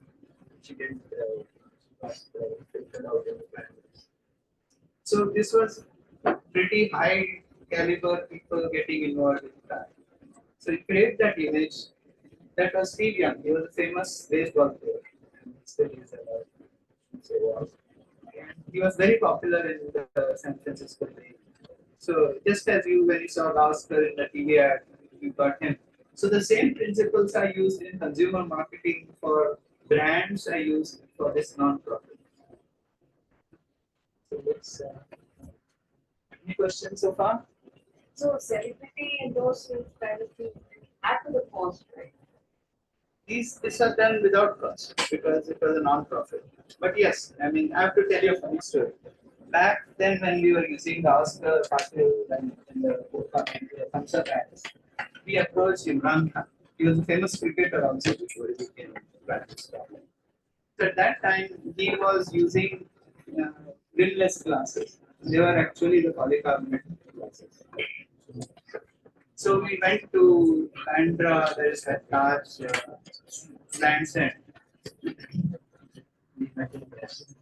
And we offered him something like 10 lakhs rupees or something. He said, 2 weeks found PepsiCo or Coke pulled in for the Sharjah cricket tournament for $2 million. So yes, it costs money. So sometimes you don't know what the competition is going to pay and you lose the famous. There's a famous story of Pele. Pele, that doesn't sound story like that. I want to show you what the time of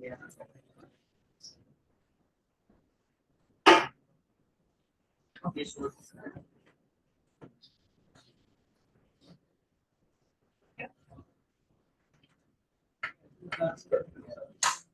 So what I'm showing you is the ultra light thin lenses that I talked about.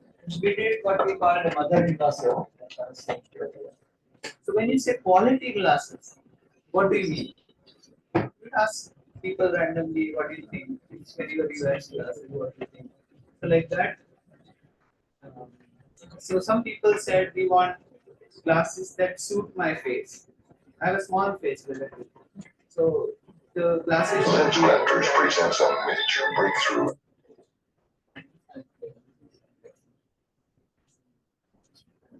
So the other part was some people said I want light thin lenses because it starts cutting a groove on my nose. Into both heavy हो जाता है high prescription.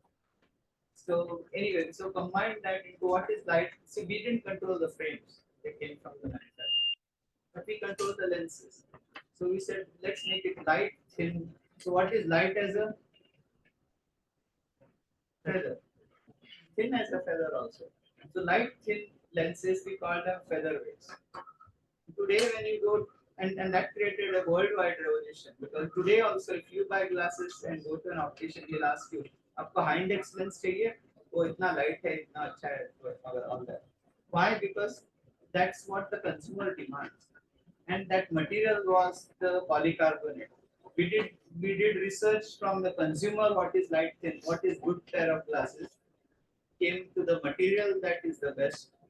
You are familiar with Abbey value, color distortion, and so there's various properties. So it's not only bulletproof but unbreakable because you can wear it for tennis and cricket and also if the ball hits you it doesn't shatter the lens and destroy your eye. So those are what it was advertised for. So they would show that bullet coming and hitting the lens and falling off in slow motion. But you can't relate to that because you don't expect to get shot unless you're the mafia or something. Or actually sports you can use that. But when we found that, so for 40 years the category of polycarbonates was growing only at 1% or 2%. When we launched this campaign, this is exactly what the consumer had told us they wanted: light thin lenses. So we used it like a fantasy and please play this. Crafters presents a major breakthrough in eyewear tech. LensCrafters presents a major breakthrough in eyewear technology. Featherweight lenses. At the end of the day, my glasses seem to weigh a ton. Try our new featherweight lenses. They're so comfortable you hardly know you've got them on. Featherweight lenses. Lighter, slimmer, and oh so comfortable. Only LensCrafters' advanced technology can deliver these revolutionary featherweight lenses in about an hour through LensCrafters' in-store labs.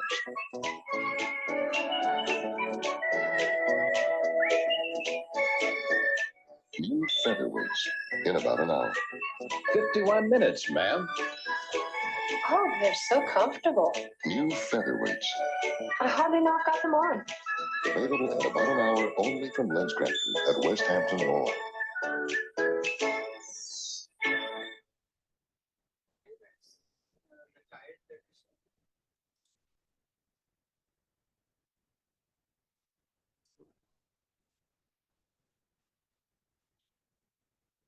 Now I think I misplaced that. Anyway, so now let's play insurance. Okay, so what does insurance do? It restores your loss, correct? Why do you buy car insurance? If there is an accident, so the cost may be very high, but your insurance that you are paying in installments covers all the damage to the car. There is a house insured if there is any fire or any other. So the concept was insurance gets you back where you belong, meaning it covers your losses. So here, this ad I did for farmers insurance, which is a personal lines insurance. They cover auto, home, life, malpractice. There are 9 different divisions, and I was put in as vice president of e-business. Now each is a separate entity. Each operates differently, and each customer for each of those segments is so different from each other. the doctor who's buying malpractice insurance is definitely different from a person who's buying auto insurance, or what would appeal to them, or is different from a person buying home insurance, and so on. So, as VP of e-business, my role was to bring all the 9 different silos together and create one farmers.com website. And had to be objective and yet present a good image of the company. So it was quite a task. You're trying to manage 9 different businesses and give them one platform. I won't go on the website design. I designed about 14 different websites for each of their different divisions. The other thing we found out was teachers, professors, policemen, they're very good auto risks, which means they don't follow accidents. They follow the rules. That's why we should give them special discounts. They're quite affinity groups. So you can imagine how much numerical analysis you can do and find these different segments that you can appeal to.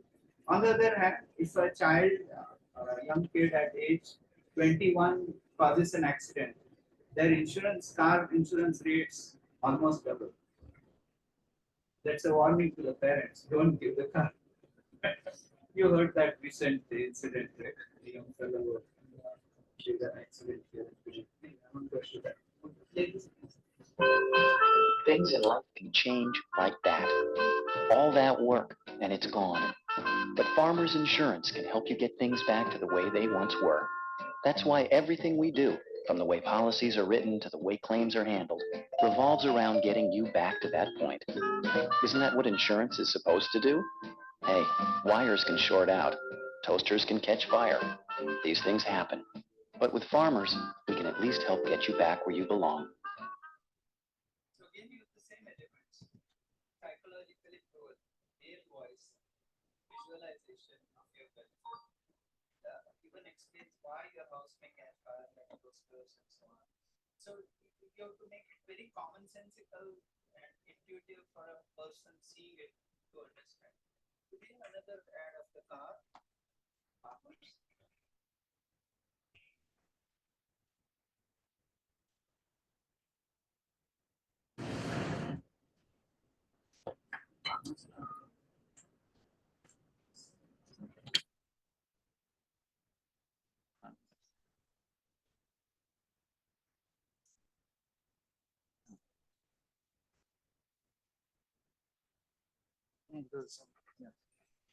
The other ad we used was Laurel and Hardy. So play that Laurel and Hardy.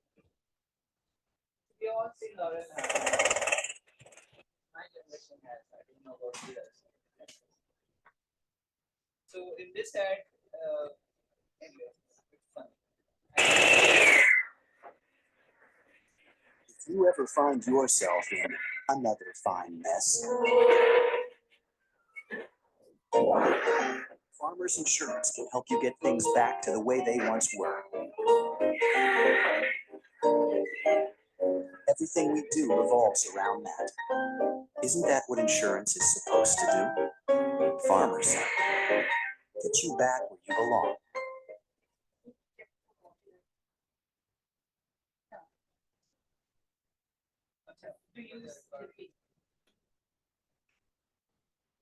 Yes, we had to talk to their agents about this legacy because they're copyrighted and patented. 60 years after that, the copyright entity has the right to get royalties on that. Yes, we have to check. Similarly, I showed you the Ripple campaign for politics of the world's contract. We had to go through all. So you can imagine marketing and compass is not just doing a TV ad, not just creating a product. It has every headache that you can think of that you need to manage. So, anyway, one does. Actually, I received a mass frequency research, so I know that. Cancer.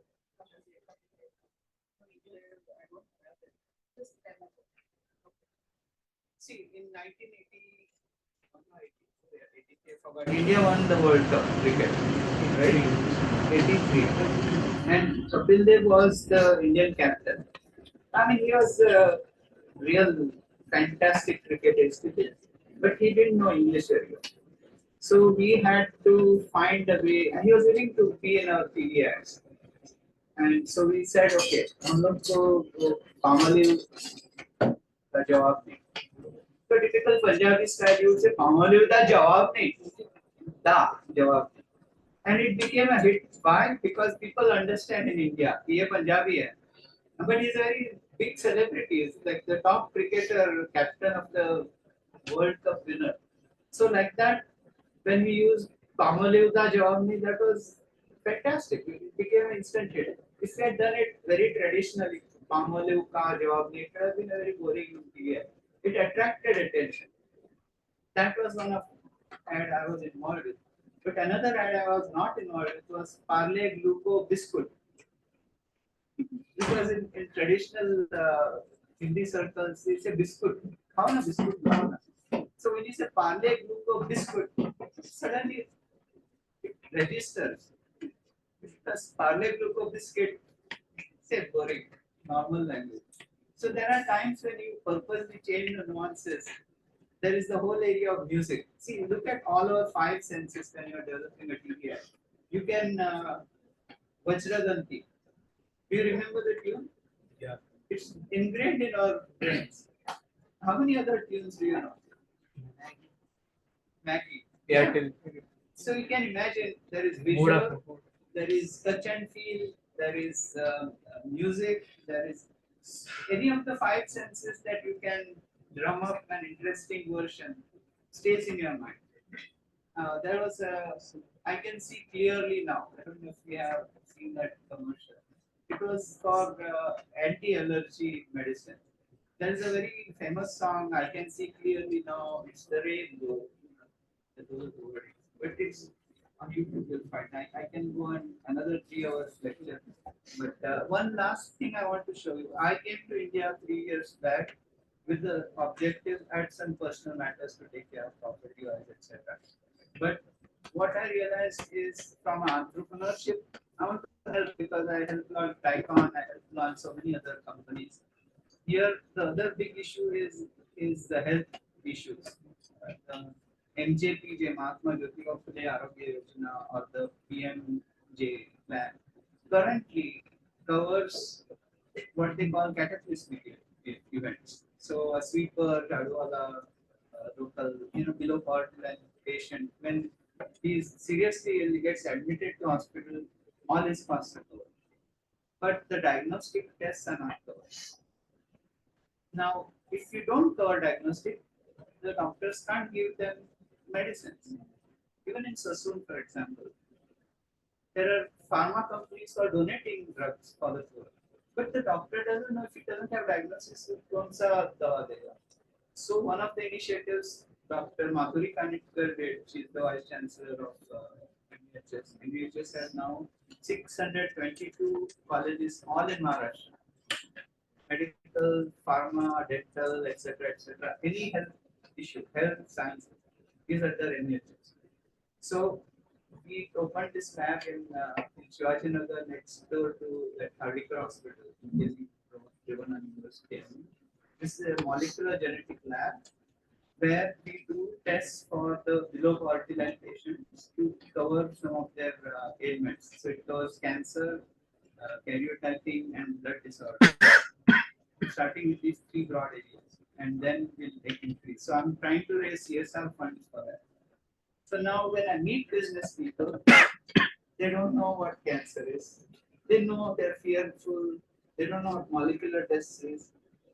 Yes, they don't know how it is done, why they should support.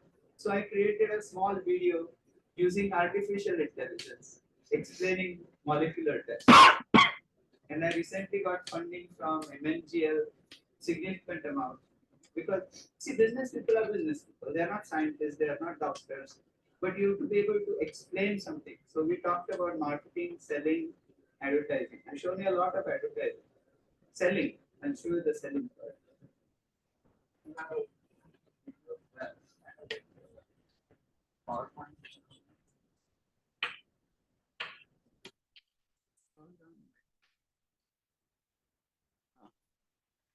So let's play. No, let's play this one first. Play.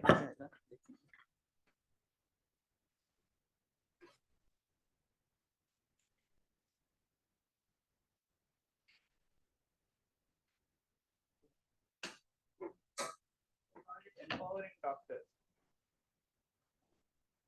Have you ever wondered how modern medicine can predict the likelihood of Have you ever wondered how modern medicine can predict the likelihood of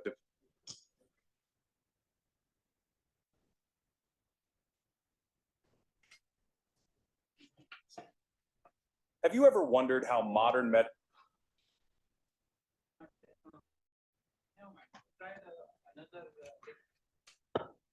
Have you ever See, anyway, so this does actually, there is an artificial intelligence site on which I went, I typed in what I wanted and it created the whole video in 10 minutes. So this explains, it shows the visuals, wondered how modern Hi, welcome to Blanchard's and so my interview at the Rotary Club recently on 27th September. One of the media persons came and said, we liked your idea, can you give a 2-minute video? So modern medicine can predict the likelihood of developing certain diseases long before they manifest?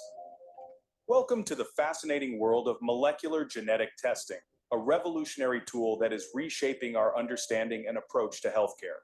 In the simplest of terms, molecular genetic testing involves the study of single genes or short lengths of DNA to identify variations or mutations that lead to a genetic disorder. Picture it as a magnifying glass, zooming in to inspect the intricacies of the genetic code that forms the blueprint of life. This process begins by isolating DNA from a sample, often a blood sample, although other types such as saliva or tissue can also be used. This DNA is then replicated in a process known as PCR, or polymerase chain reaction. This method allows scientists to create multiple copies of a specific DNA sequence, making it easier to study. These replicated DNA sequences are then analyzed using various techniques to identify any variations or mutations. These mutations can be as small as a single change in the DNA sequence, known as a point mutation, or as large as a deletion or duplication of an entire gene. The benefits of molecular genetic testing are numerous and profound. For starters, it can provide a definitive diagnosis for many genetic disorders, which can often be challenging to diagnose based on symptoms alone. This can significantly improve the management and treatment of these conditions, leading to better patient outcomes. Furthermore, molecular genetic testing can also be used for predictive purposes. It can identify individuals who have inherited mutations that may increase their risk of developing certain conditions, such as breast cancer or Huntington's disease. This can empower individuals to make informed decisions about their health and lifestyle, potentially preventing the onset of these diseases. Additionally, this form of testing can also be used in prenatal diagnosis, providing information about the genetic health of an unborn child. This can help parents prepare for any potential challenges and make informed decisions about the care and treatment of their child. In conclusion, molecular genetic testing is an incredibly powerful tool in modern medicine. It allows for the early detection and diagnosis of genetic disorders, facilitates better management and treatment of these conditions, and can even provide predictive information that can empower individuals to take control of their health. It's a testament to how far we've come in our understanding of the human body and our ability to predict, diagnose, and treat a wide range of health conditions. Thank you for joining us on this journey into the intricate world of molecular genetic testing. Until next time, remember, science is not just about understanding the world around us, but using that understanding to improve and save lives.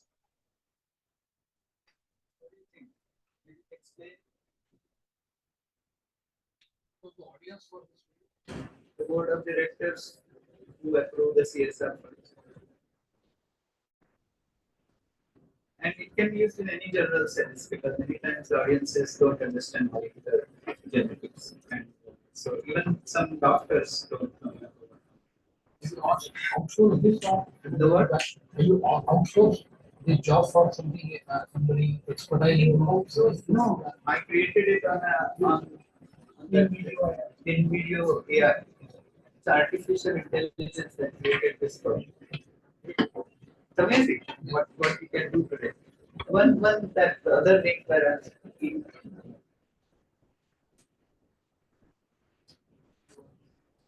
I think you don't have time to show up.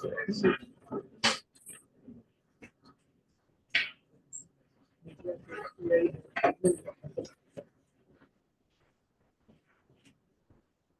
I was at the Rotary Club meeting. There were 10 different Rotary districts got ये कब गई sir वो बेटी का tournament था ना आज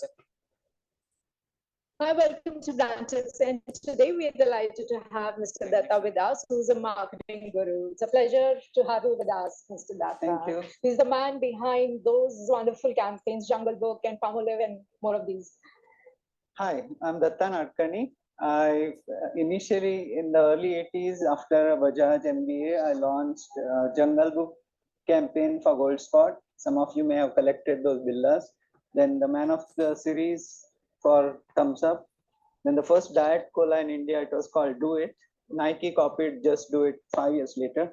And before that, we also launched Palmolive the Jawab Nahi campaign with Kapil Dev. And since 84, I've been in the US. I just came back. In US, I helped launch a company called Lens Crafters, which made glasses in 1 hour. Wow. And I launched Vision Express, which today has come to India, but I launched it in about 7 countries. I traveled to about 25 countries. I enjoy describing marketing strategies and how they are developed. I've taught at Stanford and UC Berkeley and here at NMIMS, as well as Xavier's Institute of Management. And I like to do new and different things. So I just thought I will share some thoughts. So give us 5 tips to elevate marketing strategies. First and foremost, they call it segmenting, targeting, and positioning. So who is your segment you're going after? Who is your customer? Segmenting, then targeting. How will you reach them? What is the best method to reach them based on their own media habits? And positioning. How do your product offering, how does your product offering fit in with the other competitive products in the market? So please understand who your customer is, how to reach them, and how to appeal to their emotion. The other thought is you think with your head, but decide with your heart. So you need to have both a good combination in your campaigns, whether it is social media or television or print, that you hook the customer for their emotional reaction to your product as well. And third, of course, is you have to plan your budgets and make sure that you have enough of a critical mass of media before launching a campaign. Don't just do fritter away money here, some little there, some little somewhere. Put it in a unified, concerted effort. Wonderful. And how can we, club up these strategies to make noise around CSR and for better social impact? Definitely. I think what the government of India did since 2014, I think, is that 2% of profits from a company are to be donated to CSR funds for social causes. And that's helped a lot of non-profits. Many companies try to give donations. Most of the decision makers typically are aware that schools and colleges are needed. They need to dig wells in remote locations to help the farmers, etc. Now the healthcare is increasingly becoming a focus because in India we have 1.5 million people who get cancers every year. They're detected. The real number is maybe 4 or 5 times more. Close to 800,000 people die of cancer every year. And today roughly 4 million people are living with cancer in India. There are some cancers which have a stigmatized role, especially breast cancer, especially in villages, where the woman, even if she knows that she may have cancer, she doesn't go for mammography because she feels that somehow awkward, that it will destroy her family life. Actually, it's destroying her life itself. And so the awareness for certain cancers, for heredity factors, we need to do some testing. Very shocking statistics Yes. you have shared. So talk to us about your partnership with the Rotary Club. Yes. Rotary International is a wonderful organization. I happen to have connections here in Bombay, though I was in US last 40 years. And my close friend is a Rotarian from Ghatkopar West. And he suggested, why don't we partner? And he invited me for this event. The MUHS lab that we have started, molecular genetics lab in Pune, and hopefully we'll by end of the day have some promises from some people. I'm sure. Unfortunately, Thank you very much. I think over to you. So I think we have the time to do the